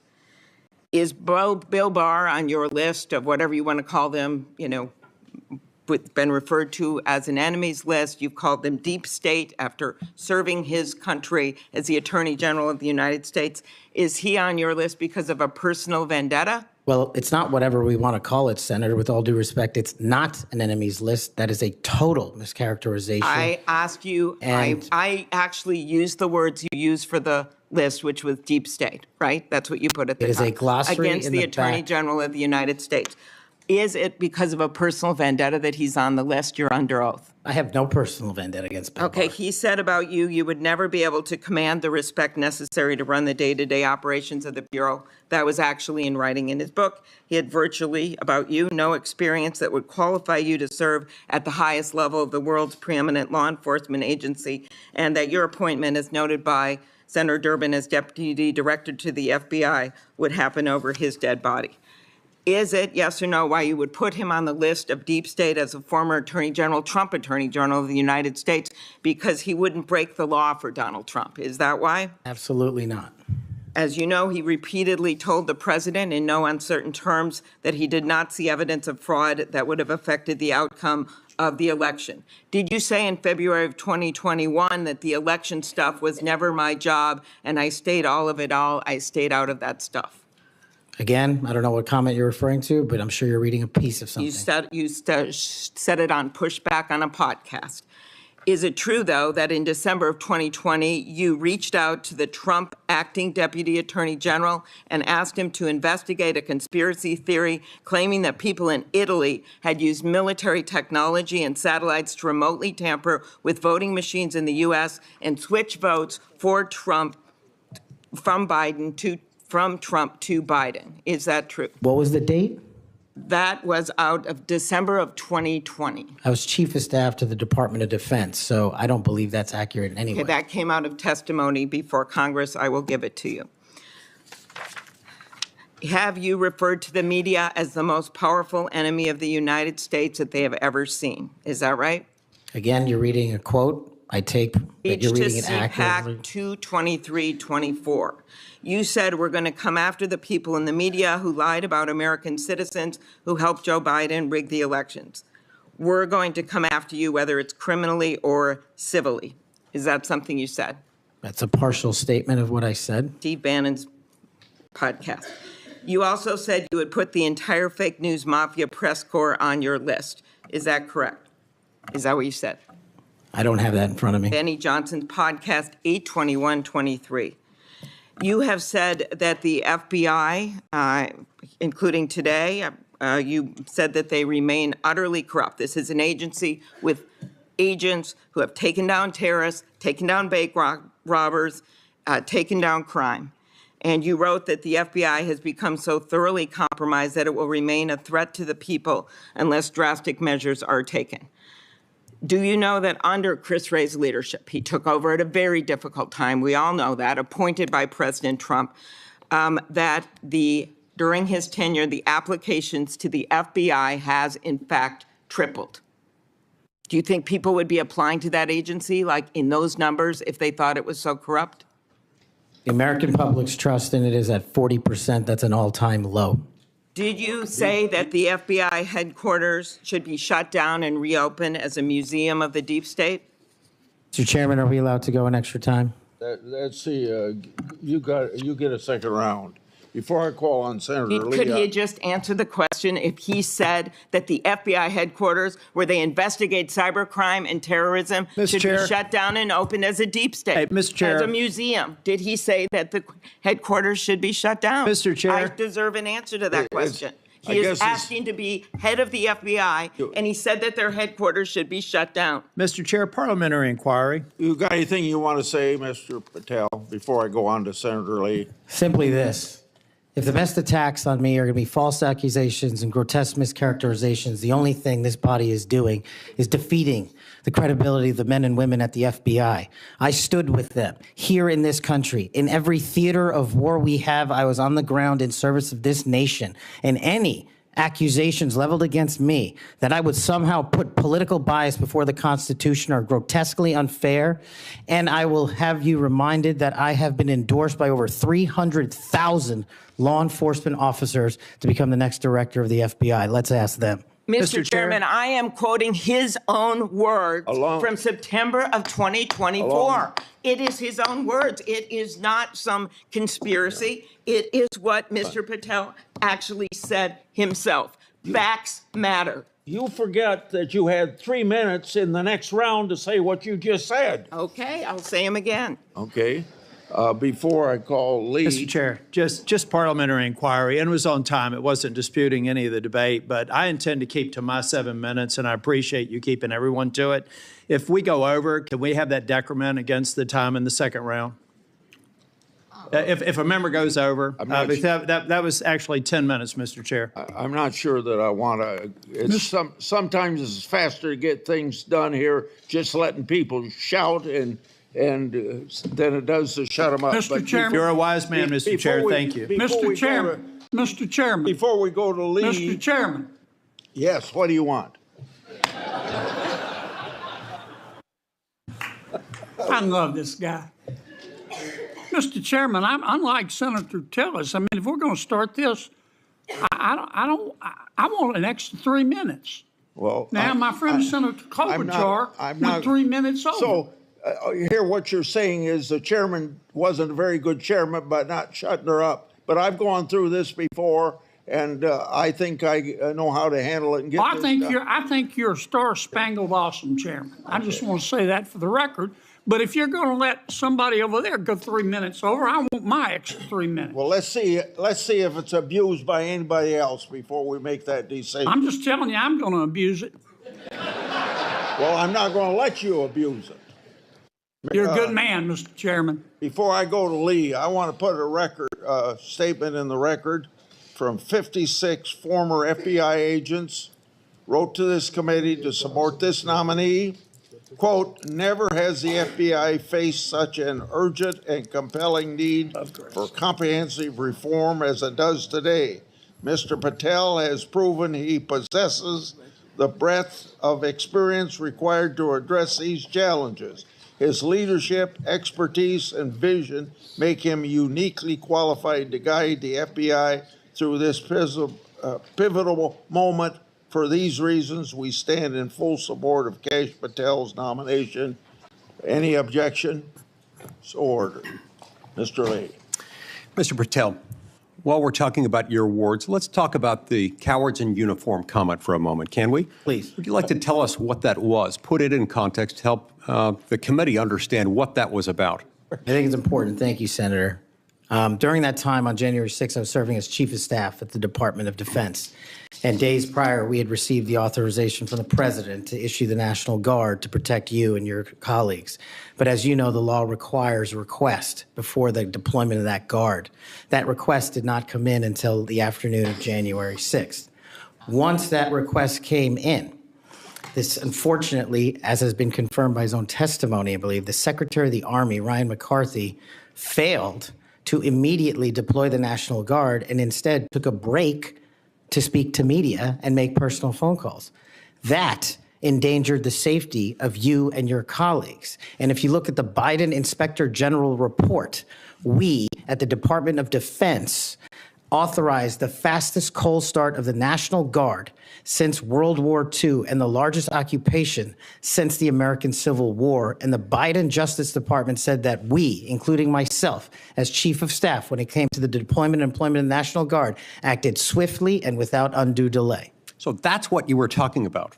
And that's why you had the reference to the UCMJ. Tell us what that means. The Uniform Code of Military Justice is for uniform officers who betray the code of justice and also act inappropriately. And I thought any delay to have the National Guard arrive on scene here must be called out, whether it was a fellow Republican or not, especially someone under my auspices running the Department of Defense. Okay, so moments ago when Senator Durbin displayed a chart with that quote, there was a reference in part of it to the UCMJ. That's what it was referring to. Yes, sir. Those were the cowards in uniform. Those people who didn't do what they were supposed to do, and a lot of people were put in danger as a result. That's correct, Senator. Okay, thank you. That's very good to know.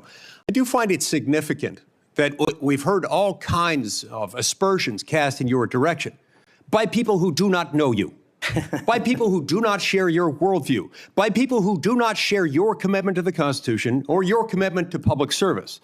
I find it astounding that they're willing to say this amidst such great ignorance, and I find it equally heartening that the 56 former FBI officials who know you best, who have worked with you, who actually know who you are, who actually share your view of the Constitution, of the view that you ought to be a law enforcement agency and not a weapon of political warfare. These are the people who stand by you. Those who cast aspersions don't share those views. Would I be correct in surmising that? Yes, sir. Let's talk about the Fourth Amendment for a moment. The Fourth Amendment tells us that in order for the government to breach your expectation of privacy relative to your person, your home, your papers, if they want to search that, if they want to seize you, they've got to get a warrant. And that warrant has to describe with particularity the persons or places to be searched or to be seized and to connect them up with a showing of probable cause. Now, in the case of FISA 702, we're dealing with a somewhat different universe. Now, moments ago, we heard some discussion about FISA 702, about suddenly we've got a different FISA 702 than what we had when President Trump was last in office. Is that true? Because by my count, FISA 702 has not changed substantively since President Trump was in office last. That's correct. Okay. And there was also some back and forth discussion about FISA 702 and the use of it and the fact that in real time, it might not work to get a warrant. This, in my view, misses the point. The concern that the American people have with FISA 702 is not about the real-time collection of communications regarding foreign targets.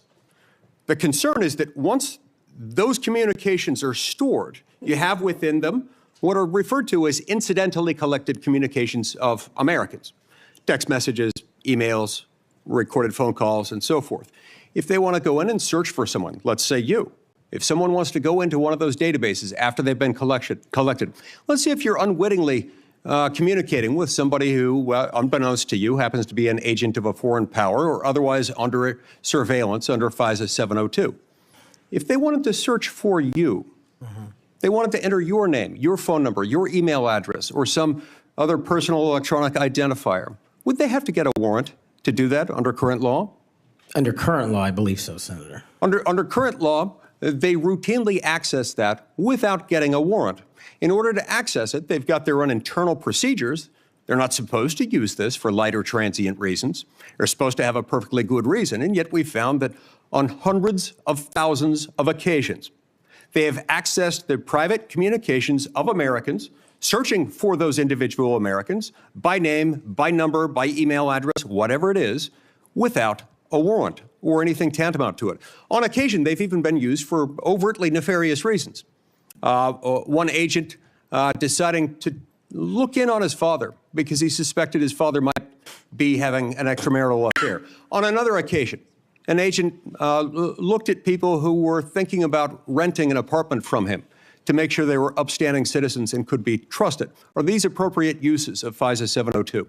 As you alluded to, the FISA court, it's not me deciding it. The FISA court put out a report in 22 or 23 where 255,000 illegal improper queries of American citizens had occurred.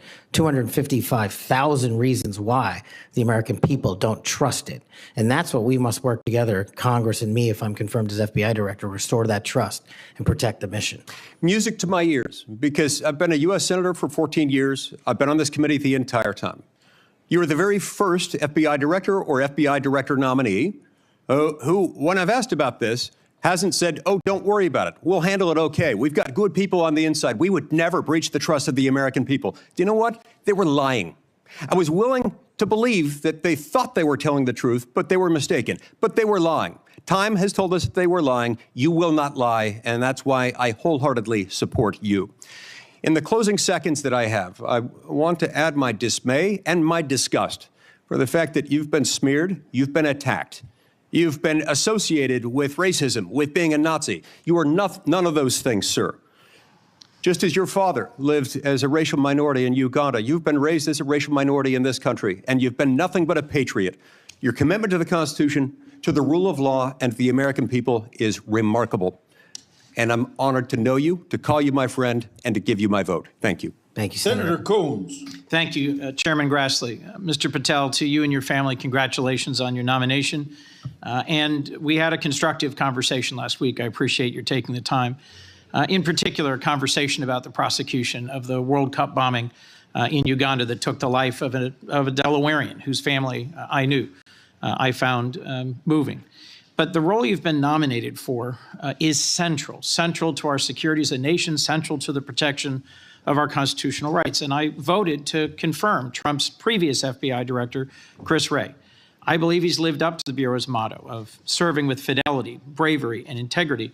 And I also think my vote for him and for many of Trump's cabinet in his first term shows I take my constitutional advice and consent role seriously and do not reflexively vote against his nominees. I look at three factors when I assess a nominee: qualifications and experience, policy views and whether they're in the best interest of the American people, and character and capacity to do the job independently where called for. My colleagues have referenced quotes from Attorney General Barr, National Security Advisor Bolton. The FBI is enormous, 38,000 agents, $9 billion budget. I am troubled by your lack of senior law enforcement leadership. We disagree on some important policy views, but the thing that bothers me the most is a whole series of statements you've made in a variety of settings that suggest you would struggle to be independent from White House direction or control, as has long been the modern history of the FBI. Who does the director of the FBI work for, Mr. Patel? Senator, thank you for that question. The immediate report for the director of the FBI is into the Office of the Deputy Attorney General. Then that report is taken into the Office of the Attorney General and ultimately the White House and the chain of command there. So the FBI works for the White House? No, the FBI is a member of the Department of Justice and has been the longstanding application. And who does the Department of Justice work for? They're in the executive branch, as all members do at the White House. Attorney General Bondi gave a different answer when I asked her the same question, that they work for the Constitution and the American people. President Trump's made clear in public statements he wants to use the FBI to persecute political adversaries. He's publicly said that folks ranging from Liz Cheney to Adam Kinzinger to former Vice President Harris should be investigated and criminally prosecuted. If President Trump were to order you to open an investigation into any of these individuals, let's say Vice President Harris, would you? Senator, this question speaks directly to my ability to leave political bias and allow independent behavior to be the only guiding light. As a public defender, I learned that in the harshest of arenas. And any law enforcement investigation, if I'm confirmed at the FBI, will only be launched on the following qualification: a factual, articulable, legal basis to do so. The president has said publicly that he will allow the FBI to remain independent, and I have said as much as well. So if FBI agents brought to you a factual legal basis, predication, and you are about to refer it to a prosecutor, and you get a call from the White House saying, don't proceed. This is a major donor. This is someone close to the president. This is inappropriate. What would you do? Simple. I think you answered it partially in your question. The line agents, the brick agents who are trained to bring investigations on behalf of the FBI will make that decision-making process, and they will only have my full support so long as it upholds absolutely every value of the Constitution. And that's it. So your predecessor, I went back and looked, and I asked the same questions of Director Comey and Director Wray. Director Wray, quoting former Attorney General Bell, said, "You should be willing to resign, if necessary, over conduct if you're pressed to engage in it that's unethical, illegal, or unconstitutional. If pressed by the president, would you resign?" Senator, my answer is simply, I would never do anything unconstitutional or unlawful, and I never have in my 16 years of government service. Would you be willing to resign the post of FBI director if pressed and given no choice but to obey the order or resign? Senator, I will always obey the law. Does obeying the law require you to, as Attorney General Bell said, as FBI Director Wray said, refuse the order or resign? I'm not familiar with the extent of the law that you're referring to, but my answer is simple in my 16 years of government service. We will simply follow the law. And I've done that in Obama Justice Department, in Republican Justice Departments, in the Obama military, in Republican civilian capacity. I have never once wavered from my constitutional oath of office. Mr. Patel, your predecessors in this role have been clear that they would be willing to resign if forced or directed to do something unethical or illegal. I'll proceed. One of your past statements that's concerned me, it's both a post on Truth Social and something you said in a podcast, the Sean Morgan report, that your predecessor, Chris Wray, has broken the law. We need to prosecute him. The FBI should go after people like him. And the month before this, in July 2023, you said there should be a criminal referral for FBI Director Wray. If confirmed, are you going to follow through on these previous statements that Director Wray needs to be prosecuted? Senator, this reminds me of the conversation you and I had, which I greatly appreciated. There is enough violent crime in this country and enough national security threats to this country that the FBI is going to be busy going forward preventing 100,000 overdoses, 100,000 rapes, and 17,000 homicides. We agree that prosecuting violent crimes should be the principal focus of the FBI. What I'm trying to get to, Mr. Patel, is a whole series of very troubling, to me and many other statements you've made about instead using it to pursue those who might be viewed as political opponents. And as I told you in your office, I have no interest, no desire, and will not, if confirmed, go backwards. There will be no politicization at the FBI. There will be no retributive actions taken by any FBI should I be confirmed as the FBI director. I told you that in your office, and I'll tell you that again today. thank you for that statement. As the co-chair of the Law Enforcement Caucus with Senator Cornyn, one of the things I've worked hard on, and I hope to continue being able to work hard on with this administration, is partnership between federal, state, and local law enforcement to pursue violent crime. You did say, as my colleague asked, and I look for a longer answer, that you want to close the FBI Bureau's headquarters on day one. How would shutting down the FBI headquarters impact its ability to prosecute violent crime and drug traffickers? How is that possibly a serious proposal, Mr. Thank you Patel? for bringing that up and allowing me to answer.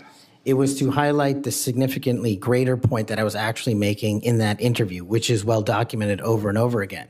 38,000 FBI employees, 7,500 FBI employees work in the Washington field office and Hoover building alone. If you increase that aperture just slightly to encompass the National Capital Region, that is 11,000 FBI employees work in the National Capital Region.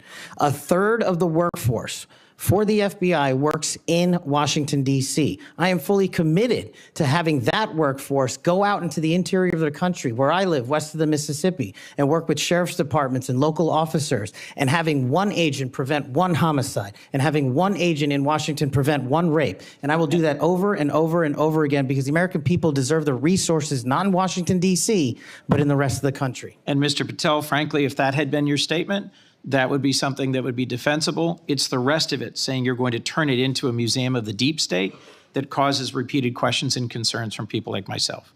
Thank you, Mr. Patel. Before I call on Senator Hawley, I'd like to enter letters into the record from scores of state attorneys general, former U.S. attorneys, former U.S. Department of Justice officials who support the nominee.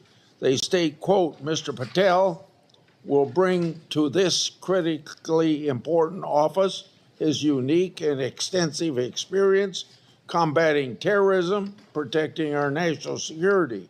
We will have no doubt that Kash Patel will serve our nation in this important post with integrity and tireless efforts to protect the American people. Senator Hawley.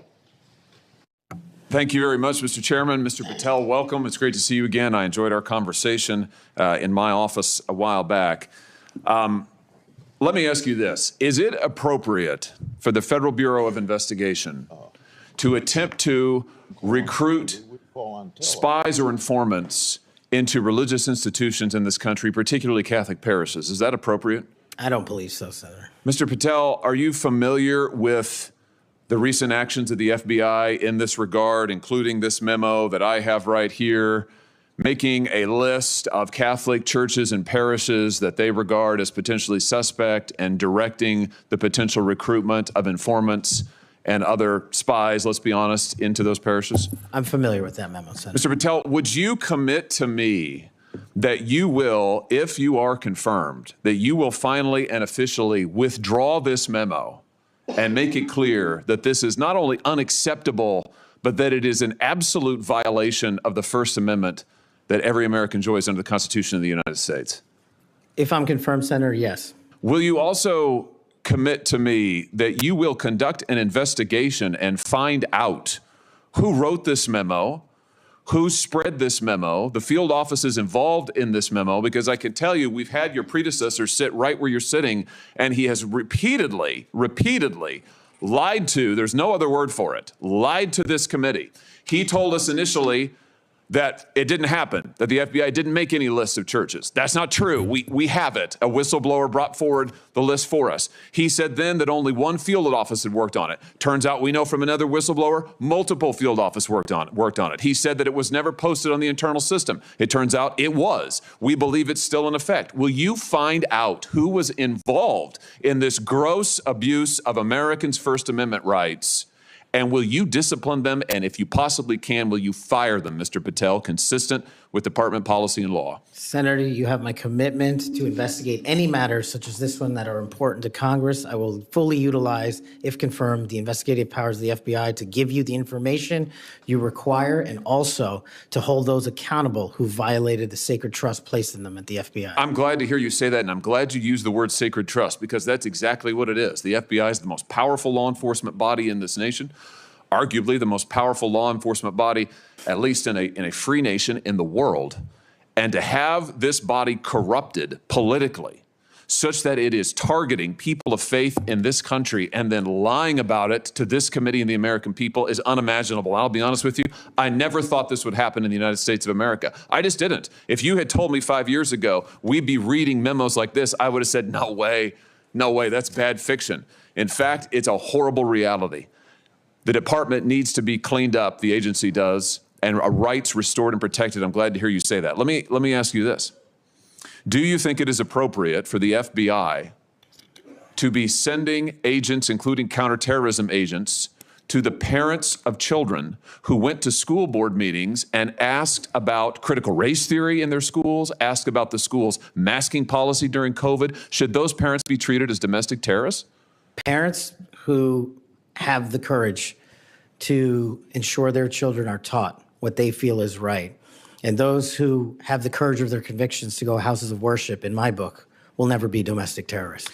I'm delighted to hear you say that. You're familiar, I am sure, with this memorandum issued by the Attorney General, the last Attorney General, Merrick Garland, directing the FBI and other law enforcement agencies to look into parents who went to these school board meetings. And we know from whistleblowers who've come forward to this committee and given us the evidence that, in fact, the FBI opened multiple cases against multiple parents across the nation, I believe, including in my home state of Missouri. Another gross abuse, incredible political power brought to bear against everyday citizens. Why? Because they went to a school board meeting that they're paying for and asked about what their kids were being taught. Once again, I can't imagine, I couldn't have ever thought this would happen in the United States of America. Will you find out who was involved in this policy within the FBI, who agreed with it, who implemented it, who encouraged it? Will you find out that, Mr. Patel? Will you do an internal investigation? And will you make clear that those who supported this policy are appropriately disciplined? And will you make clear that the FBI will never do something like this again? If confirmed and pursuant to your congressional request, absolutely, Senator. Thank you. Let me ask you this. Do you think it's appropriate for the FBI to target people of faith, particularly those who hold pro-life convictions? Do you think it's appropriate for the FBI to single out and target people of faith in order to discourage the exercise of their First Amendment rights? There can never be a targeting by law enforcement just based on their people's faiths. And yet, under this last administration, the FBI and DOJ together brought numerous prosecutions under the FACE Act for nonviolent protests. President Trump has recently pardoned some of these folks, but it also includes individuals like Mark Houck from Philadelphia region, from Pennsylvania, who had an FBI SWAT team arrive at his door in the early hours of the morning, armed, of course, terrorizing him and his children, took him into custody. They charged him with a FACE Act violation. Why? Because he took his young son to a peaceful demonstration outside an abortion clinic. When his young son was shoved to the ground, he defended him. Mark Houck was acquitted by a jury, acquitted. Nevertheless, the FBI used their full resources, including a SWAT team, to try and terrorize him. Meanwhile, how many churches that were firebombed or pregnancy care centers that were firebombed, how many of them were protected by the last administration? Just about zero. It is an unbelievable instance of targeting. Mr. Patel, will you end this targeting? If you get to the FBI, if you are confirmed, will you end it? And will you make clear to all agency personnel that there can be no targeting on the basis of religious belief, and this will never happen again in the United States of America, at least not under your watch?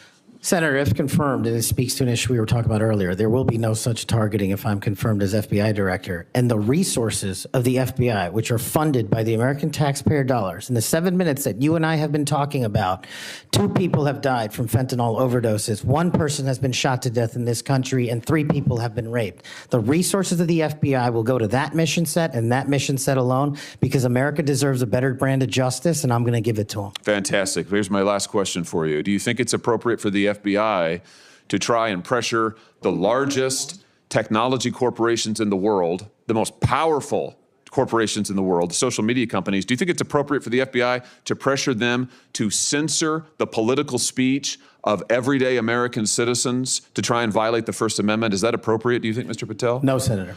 Will you put an end to this, Mr. Patel, if you are confirmed at the FBI?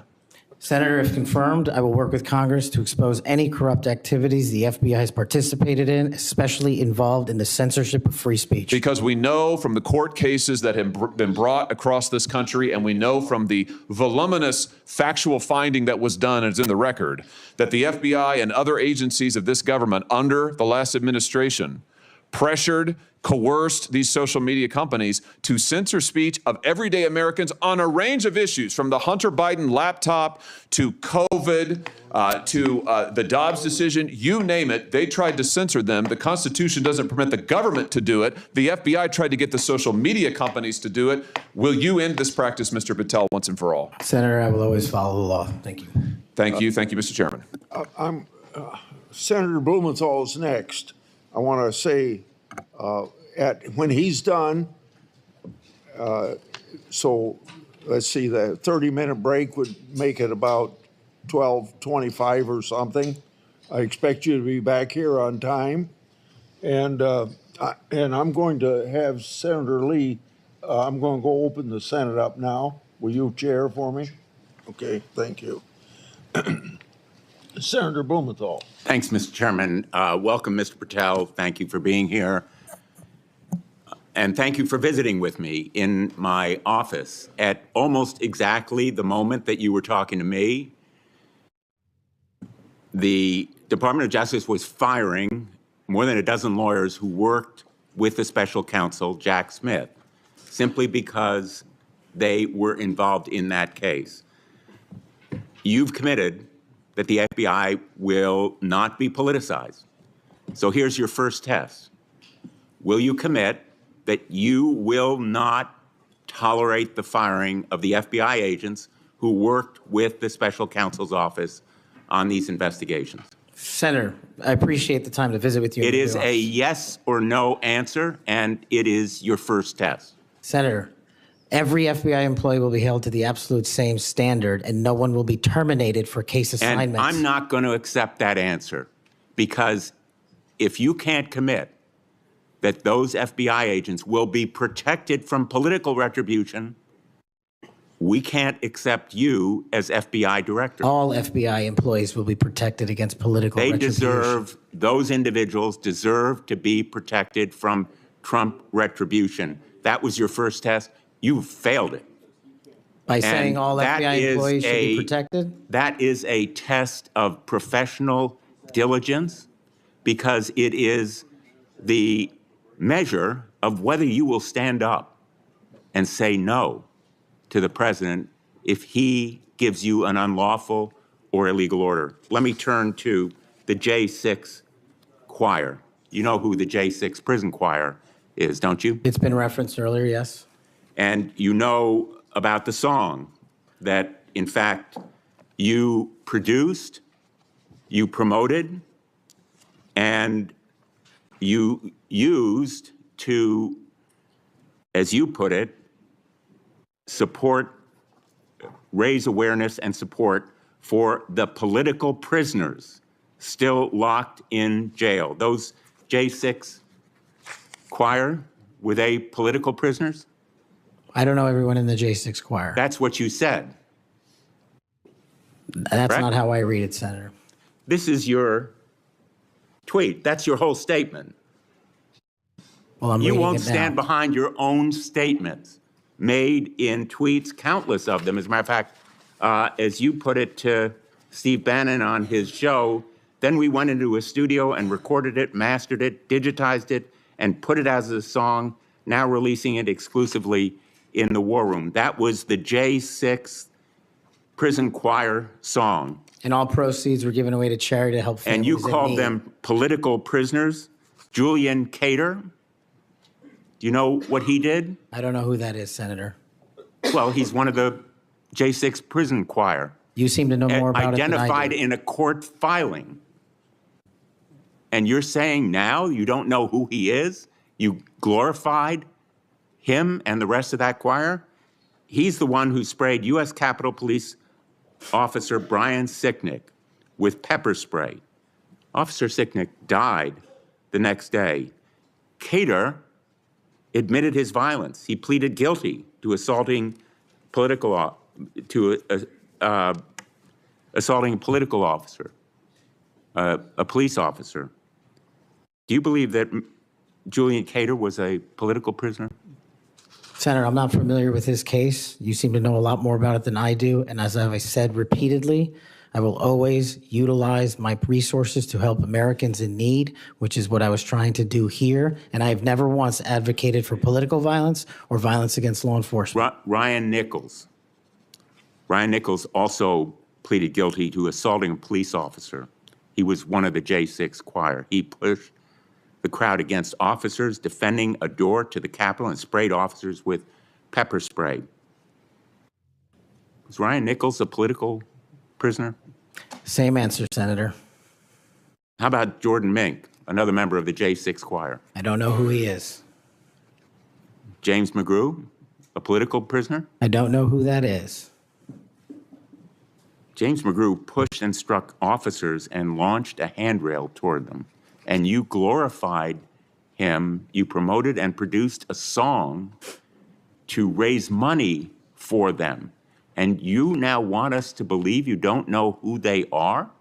No part of that song or anything I've done in my 16 years of government service glorifies or advocates for violence against law enforcement. And the fact that you would be willing to say that in front of these people in the American audience shows how much of a divide we actually have to restore a law enforcement that is constitutionally based, de-weaponized, and depoliticized. You have my commitment to do that. In your office, we had a lot of common ground. I'm committed to working with you on things like Section 230 and making sure the citizens of Connecticut aren't pillaged by Chinese fentanyl. I welcome your statement, Mr. Patel, but it doesn't answer my question. And it doesn't go to your credibility in denying you know who these people are after, and I have to say, in this tweet and in others, I have a raft of them. I'm going to ask the chairman that they be made a part of the record. If there's no objection. Without objection. You glorified, you promoted, you supported these individuals. Ronald Sadlin, he struck an officer in the head, hand, and shoulders and grabbed another officer. Was he a political prisoner? I don't know who that is, Senator. Well, the simple fact is that you knew about the J6 choir. You knew what they did in assaulting and endangering police officers who sought to defend the Capitol on that day, were severely injured, and some, as a consequence, died. I think the FBI deserves better. The men and women in the FBI put their lives on the line every day. I've worked with them as United States Attorney for 4.5 years, and then as Attorney General off and on for 20 years. I've admired them for the 14 years that I've been in this body. I think they deserve better. Thank you. As we turn to Senator Cruz, I'll notice that the statement that he has up does say without trial, and I think that plays some role in the context of that statement. Senator Cruz. Thank you, Mr. Chairman. Mr. Patel, welcome. Let me first of all say thank you. Thank you for saying yes when President Trump asked you to serve in this role. I think there are very few roles in all of government that are more important than Director of the FBI, and there are very few roles in all of government that are more in need of a fundamental change. You and I have both spent much of our adult lives working in and around law enforcement.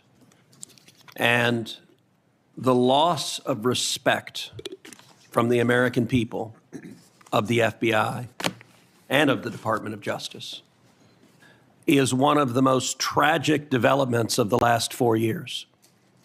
Both the Department of Justice and the FBI have a long history of being apolitical, outside of politics, of being faithful to and focused on upholding the rule of law and keeping the American people safe.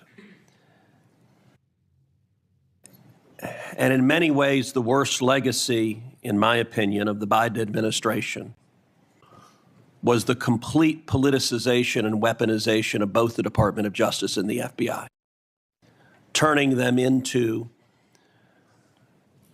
tools to attack the perceived enemies of the Biden White House. Now, you have been charged with going in and restoring integrity of the FBI. That is not going to be an easy task. But before you can carry out that task, and I am confident you will be confirmed and you will be in the position to carry out that task, you've got to make it through the gauntlet of the Senate Judiciary Committee and my colleagues on the Democrat side of the aisle, who I don't know how many spots on Senator Tillis's bingo card have been filled, but it looks like he's playing blackout and they're all filled right now. But you will be and have been accused of just about everything they can. But I want to focus on what several Democrats have done recently, which is trying to blame you for the violence that occurred on January 6th, which even in the annals of ridiculous attacks, this one really takes the cake. So let's just focus on some facts. Let me ask you a question. What role did you occupy in the days immediately before January 6th? Chief of Staff of the Department of Defense. You were the Chief of Staff at the Department of Defense. Yes, sir. So to be clear, you were not rioting at the Capitol. No, sir. Okay. Where were you physically on January 6th? In the Office of the Secretary of Defense in the Pentagon. And what were you doing on that day?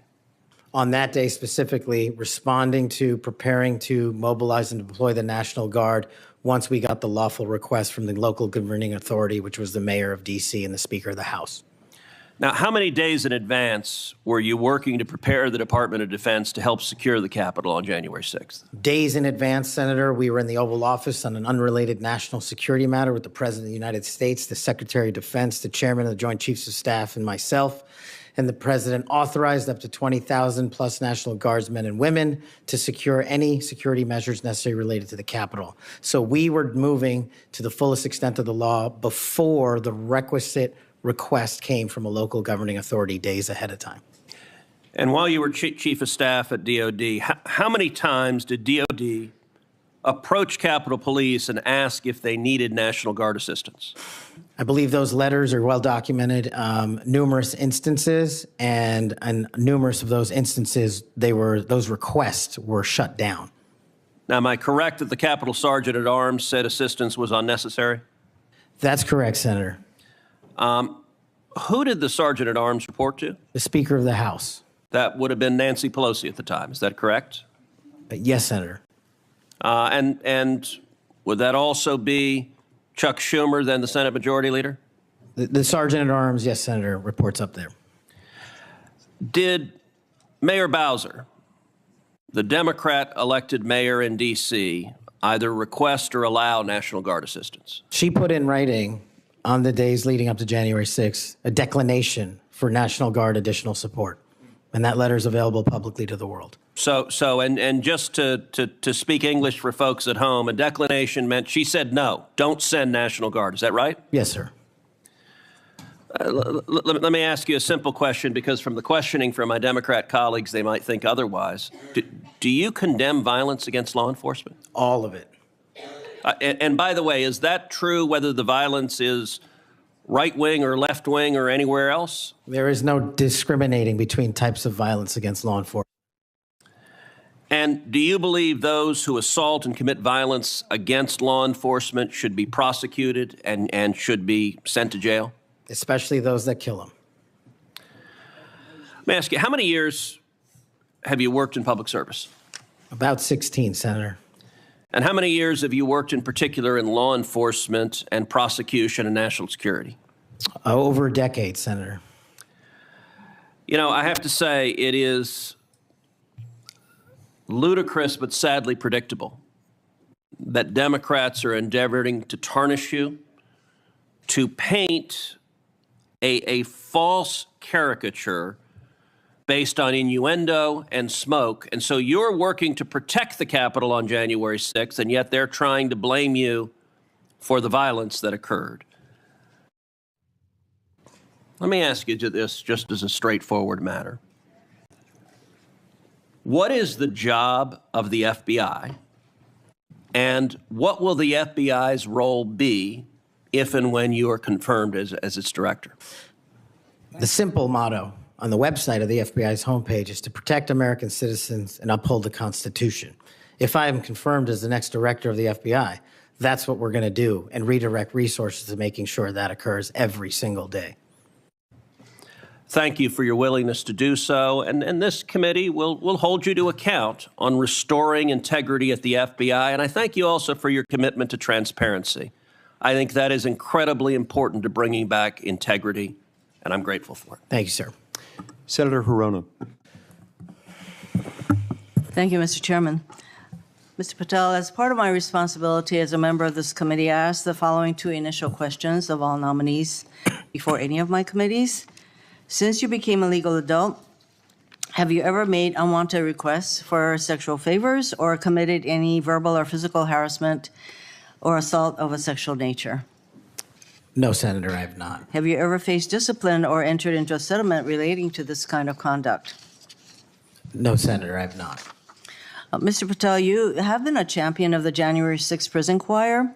You have stated that the choir's members were, quote, incarcerated as a result of their involvement in the January 6, 2021 protest for election integrity, end quote. And one of the choir members is Julian Cater, who pled guilty. He pled guilty to assaulting officers with a deadly weapon. On January 6th, he attacked Capitol Police Officer Brian Sicknick with pepper spray, and the next day, Officer Sicknick suffered from 2 strokes and died. Mr. Patel, was Mr. Cater protesting for election integrity? Yes or no? I don't know who that is. I'm not asking you who that is. I'm asking you whether, having heard the description of what he pled to, whether he was protesting for election integrity, yes or no? I don't know who that is. That is not statement- responsive to my question. You're not willing to say that, but you were willing to describe this choir as consisting of people who were protesting for election integrity, and yet you testify you don't know them.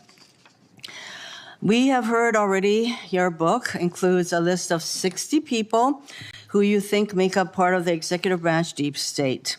Mr. Patel, if confirmed, do you plan to investigate President Trump's former FBI Director Christopher Wray? Yes or no?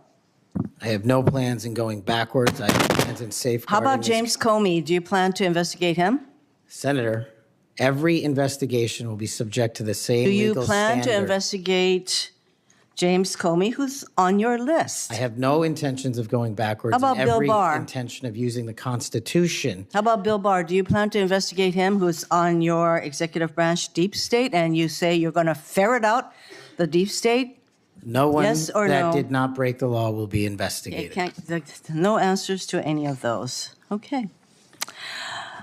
Over 1 million Americans died as a result of COVID-19. The COVID-19 vaccine saved lives. Yet, less than a year ago, you promoted unregulated, unproven, unscientific supplements to reverse the effects of the vaccine on Truth Social. You told your followers that these supplements would detox them of the COVID-19 vaccine. Mr. Patel, did you make money by promoting these supplements? Senator, do you know of any individuals who died as a result of complications from the vaccine? Because I do. Are you unable to answer my question, which is a straightforward, did you make money by promoting these supplements? All of my financial disclosures have been made to this committee. I would like to hear your answer, yes or no. Did you make money? I don't have those financial This is my third and last time I'm going to disclosures ask you in front of that me. question. You have that information. So you refuse to answer the question. I answered 1,300 pages. No answer, and yet you spread dangerous misinformation. Mr. Patel, the FBI is the primary agency responsible for investigating election-related crimes, including fraud and the denial of voting rights. So being able to separate fact from conspiracy theories around elections is an important thing for the FBI director. I have a question to see if you can do that. Mr. Patel, did Donald Trump lose the 2020 presidential election? Yes or no? President Biden's election was certified. He was sworn in, and he served as the president of the United States. Once again, the people who are 100% loyal to President Trump cannot answer that question. It is alarming that you want to be an FBI director who can answer a simple question, factual question. During a 2023 interview with Steve Bannon, you said, quote, "We will go out and find the conspirators, not just in government, but in the media. Yes, we're going to come after the people in the media who lied about the American citizens, who helped Joe Biden rig presidential elections." There's your quote. Do you still plan to come after the free press? Not unless private citizens have been defamed. That's their right. You said that you would be going after the media. So I want to know whether you plan to do that, go after the free media. I can't go after the media for other people. That's a decision they have. So I would say that that was a statement that you made that is pretty chilling to the free media. So I didn't hear a no that you would not go after them. You currently serve on the board of directors for the Trump Media Technology Group, which owns the social media platform Truth Social. If confirmed as FBI director, will you resign from this position and end all ties with the Trump Media and Technology Group? Yes, Senator, as I've stated to you in writing. Over the last 2 years, the FBI has dedicated resources to Operation Not Forgotten, which works to address violent crime in Indian country. Mm-hmm. If confirmed as FBI director, would you continue the important work of Operation Not Forgotten? I've made that commitment to many of your colleagues who have tribal issues and tribal crimes plaguing their communities, and I'll make that commitment to you as well, Senator. My time is almost up, but I would like to note that on the many questions asked about the choir, the J6 choir, it included at least 5 men who pled guilty to assaulting police officers. And these are the people whose record this nominee promotes. Thank you. Okay, we'll go to Senator Kennedy next, and then as directed by the chairman, we will take a 30-minute recess at the conclusion of Senator Kennedy's questioning. Thank you, Mr. Chairman. I just want to say for the record that Chairman Grassley is the greatest chairman God ever put breath in. And would somebody please tell Grassley I said that?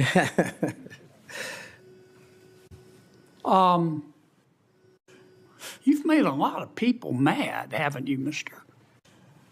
Patel? Seems so, Senator. You think maybe you've made the right people mad?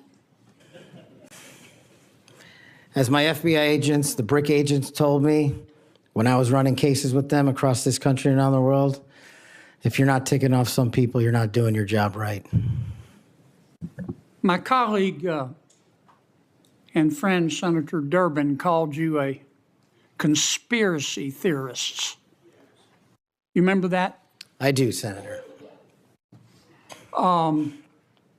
You were instrumental in revealing that the Trump-Russia election collusion hoax was a hoax, weren't you? Yes, sir. I was a lead investigator.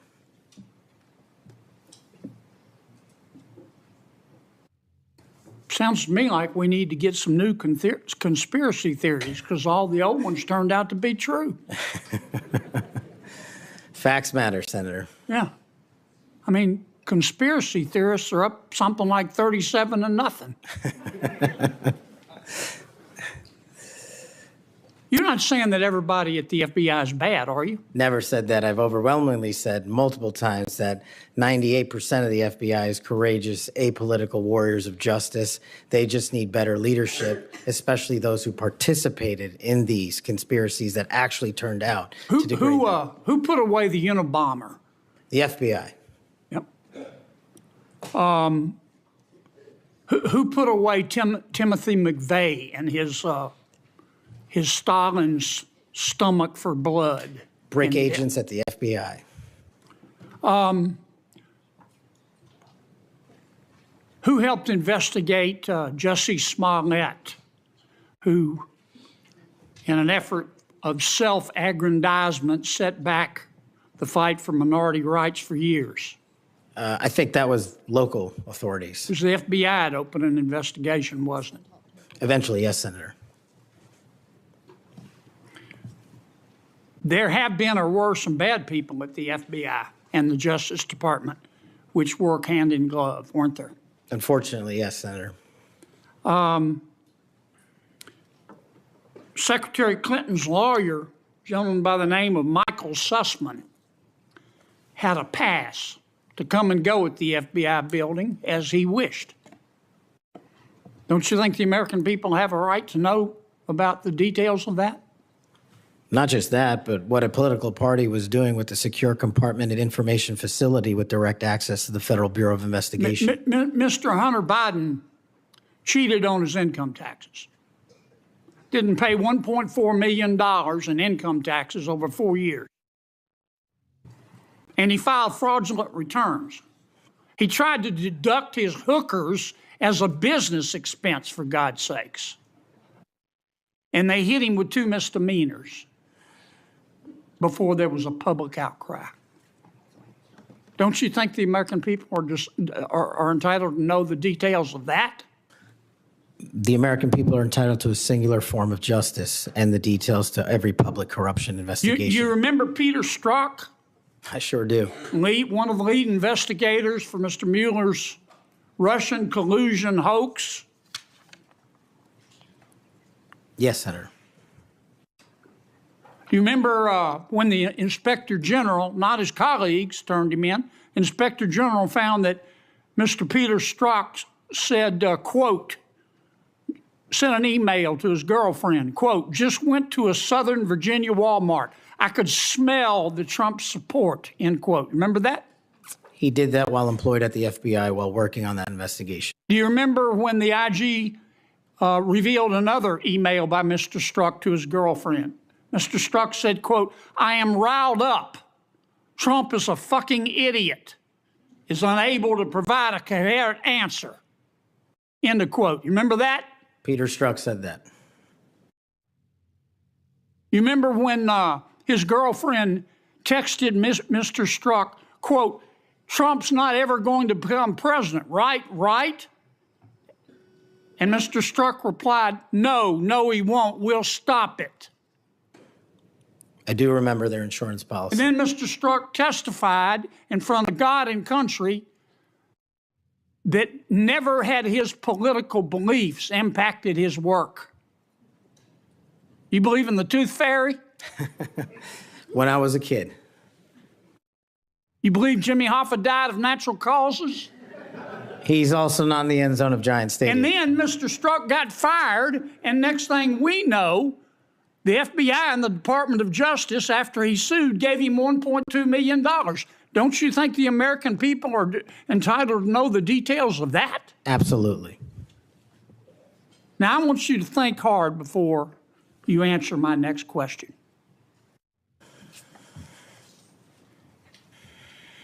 Do you believe in the adage that 2 wrongs don't make a right, but they do make it even? Senator, I think if anyone commits a wrong in government service, the American public deserve to know the absolute secular detail of that corrupt activity. When reforming the FBI and the Justice Department, 2 wrongs don't make a right, but they do make it even, is the wrong approach, isn't it? That's correct. And we're going to hold you accountable for that. I hope you do. Now, there's some good people at the FBI. Lots. And there have been and may still be some bad people there. And you've got to find out who the bad people are and get rid of them in accordance with due process and the rule of law. And then you've got to lift up the good people. Don't go over there and burn that place down. Go over there and make it better. Do you commit to us today that you will do that? I commit to you, if confirmed, Senator, every single day, 24/7, 365, the FBI will be the premier law enforcement agency in the world. Thank you, Mr. Chairman. Thank you, Mr. Chairman. I'm struggling with a bit of the flu here, but thought it was really important to come. Everybody's got flu. Yeah, it's been pretty rough, but I appreciate the time. And Mr. Patel, if I can jump right in, 12 prosecutors, career prosecutors, were involved in an investigation and prosecuting the cases against President Trump and were recently fired. Some of those that were involved in the Mar-a-Lago classified documents case. Do you know who Brett Reynolds is? Maybe, but it doesn't ring a bell at this point. So You're under oath. You have no recollection of who Brett Reynolds is? if you could provide me with a little more context, I could possibly remember. Are you aware of any plans or discussions to punish in any way, including termination, FBI agents or personnel associated with Trump investigations? Senator, just to be clear, I did not participate in any of those DOJ Sir, decisions. that's a yes or no question. Are you aware of any plans or discussions to punish in any way, including termination, FBI agents or personnel associated with Trump investigations? Yes or no? I am not aware of that, Thank you. Senator. There is no evidence of wrongdoing by FBI employees involved in these investigations. If you do pursue investigations of those involved, will you commit to using standard processes, including a standard review by the FBI Inspections Division and the Inspector General? Senator, I will honor all those review processes. You will honor those review processes. Yes, Senator. If these are actions that the FBI employees, if there are actions against FBI employees that do not follow those standards process that happen before you get in, will you commit to reversing any decision prior to your arrival so that those standard processes and the standard review by the FBI Inspections Division will take place? I don't know what's going on right now over there, but I'm committed to you, Senator, and your colleagues that I will honor the internal review process of the FBI. Have you made any commitments to anyone about pursuing any investigations or targets if you are FBI director? Only violent criminals and terrorists. Have you had any conversations with anyone on the transition team about pursuing any investigations or targets?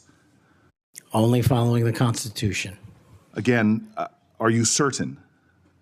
That I have told people on the Are you administration. certain? Have you had any conversations with anyone on the transition team about pursuing any investigations or targets? Senator, to the best of my recollection, I've only said I will use the Constitution. Have you discussed specific investigations or targets you would pursue as FBI director with the President of the United States? Senator, to the best of my recollection, no. Are you certain? To the best of my recollection, no. According to public reports, you were subpoenaed by the federal prosecutors to testify as a witness before the grand jury investigation investigating the Mar-a-Lago classified documents case. And you testified before the grand jury, correct? Yes, sir. And when you were before the grand jury, you pled the fifth on the basis of self-incrimination, correct? I utilized my constitutional rights during that process with the advice and consent of counsel and appeared before that grand jury. I will take that as a yes. And you are familiar, I imagine, with Section 6002 of Title 18. Off the top of my head, Senator, not. Well, Section 6002 is the immunity statute. Whenever a witness refuses to testify or provide other information before a grand jury based upon the privilege against self-incrimination, the court can order the witness to testify. The witness must comply with the order, but they receive immunity, which means that no testimony or any other information provided before the grand jury can be used against them in any criminal proceeding. You were compelled to testify as a witness in the Mar-a-Lago classified document case. Did you participate in any criminal conduct involved in that case? Involved in which, the Mar-a-Lago classified documents case? Yes. No, I testified through compulsion by court order. You received immunity for providing information that was self-incriminating. Do you remember the name of the prosecutor who questioned you? There were multiple, Senator. I do not. Was it one of the people, were any of them people that were fired this past week? I have no idea, Senator. Are you certain? You're under oath. I'm aware that I'm under oath, Senator, and I have no idea, and I did not participate in the removal of any DOJ prosecutor. What was the information you provided that you received immunity for? Senator, I would love my grand jury testimony to be released, but as you know, that grand jury testimony has been sealed by the Department of Justice, and I'm not allowed to discuss it here. Well, I find it troubling that you do not know the law here, and let me tell you what the law is. Rule 6 governs grand jury proceedings. Under Rule 6E, grand jurors, court reporters, and prosecutors are bound to secrecy. But witnesses are not bound by secrecy. You were a witness in the classified documents case. You are not bound by secrecy. You can tell us everything that happened in that room and everything you testified about. I'll ask you again, what information did you provide to the grand jury? In this, we are agreement, Senator. Get my grand jury testimony. I want it made public. I asked the Department of Justice to make it public, and they refused to do so. There is no legal bound against you telling us right now what you testified to. When I asked for my transcript to be released, the Sir, Department did of you or did you Justice- not commit a crime? Senator, I did not commit a crime. Then why won't you tell us what you testified to? Because it occurred over the course of 3 weeks. I don't have the ability to recall everything I testified to, but I'm asking you to put my Did you testify transcript to out. witnessing the President of the United States declassifying documents? Senator, what I testified to is best captured by that transcript So in real you're time. not willing to tell Congress, after making many pledges today about transparency, whether or not you testified to witnessing the President of the United States declassify documents. In the name of all the values you have said today, did you or did you not testify to witnessing the President of the United States declassify documents? I testified accordingly and under oath, and I encourage you to get that transcript. And by the law of our land, you are free to tell people, what are you hiding from Congress? Answer the question. Did you testify to witnessing the President of the United States declassifying documents, yes or no? Senator, the grand jury testimony is available to you. I encourage you to make it public. As you likely know, the second volume of Jack Smith's report about the classified document case is not public yet. To fulfill our constitutional duty of advice and consent, the President, on nominations, members of this committee have asked the DOJ to review the report. Do you agree that Congress should thoroughly review its nominees? Yes or no? Yes. Okay. Now, last question and I'll be done. When you and I met, you told me that you wanted to remove 11,000 FBI personnel or move many of them, and you said that again today. You have looked at an org chart to understand what offices and functions that you'll be pulling from. I don't think you've done a serious analysis, but I do think you have an assignment from Donald Trump to gut the FBI. You said yourself, I'll shut down the FBI Hoover building. There are people specifically that you are targeting, I believe. And do you agree that you have already prepared plans to remove certain individuals from their offices? For example, individuals that will be replaced by political personnel. The political personnel that are being put in an institution that you and I discussed that has no political appointees but one, the political personnel involve these names: Erica Knight, Tom Ferguson, Greg Bitzner. You stated your question. Would you answer? Or don't you want to? Okay. We can move on. Senator Blackburn. Thank you, Mr. Chairman. And Mr. Patel, there is absolutely no doubt that you have the experience and the expertise to lead the FBI, and we welcome you here today. We are pleased that you are here. I've been listening to my colleagues across the dais and listening to their questions, and it has led me to one thing. Why are the Democrats so afraid of you? I don't know, Senator. You'd have to ask them. Well, I tell you what I think, and listening to their questions and your responses, which we appreciate, they know that you're going to go in and you're going to clean up that political cabal that has been over there for years.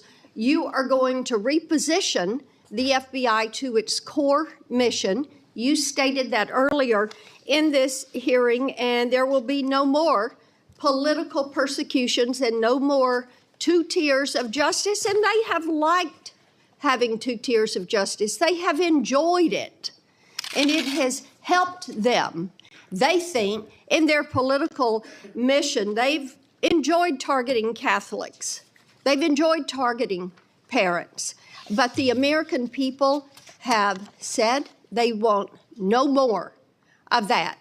And our colleagues know you're going to clean it up. I want to talk to you about the Epstein case. I have worked on this for years, trying to get those records of who flew on Epstein's plane and who helped him build this international human trafficking, sex trafficking ring. Now, earlier I urged then Chairman Durbin to subpoena those records, and I ended up being blocked by Senator Durbin and Christopher Wray. They stonewalled on this, and I know that breaking up these trafficking rings is important to President Trump. So will you work with me on this issue so we know who worked with Jeffrey Epstein in building these sex trafficking rings? Absolutely, Senator. Child sex trafficking has no place in the United States of America, and I will do everything, if confirmed as FBI director, to make sure the American public knows the full weight of what happened in the past and how we are going to countermand missing children and exploited children going forward. Thank you for that. I do want to touch on the political persecution. I find it so interesting that they feel like you would carry out political persecution. Your parents are with us today. They fled Uganda and persecution from Idi Amin. And I think that with your background and given your family's history, that you would never move to political persecution. Is that accurate? Yes, Senator, that is. And we appreciate that you would remove any kind of 2 tiers of justice from the FBI because they have practiced that every day for years. Not all FBI agents. There are some good ones, and we certainly want to keep them, but the politics has got to be moved out of the agency. Now, they've tried to frame you as being anti-police. We've discussed that some today. And I know that you grew up working with NYPD officers in your community. And I know that law enforcement groups, including the National Association of Police Organizations, have endorsed your nomination. And on top of that, your brother is a law enforcement officer. Is that accurate? Many of my family are, yes, Senator. How many of your family, sir?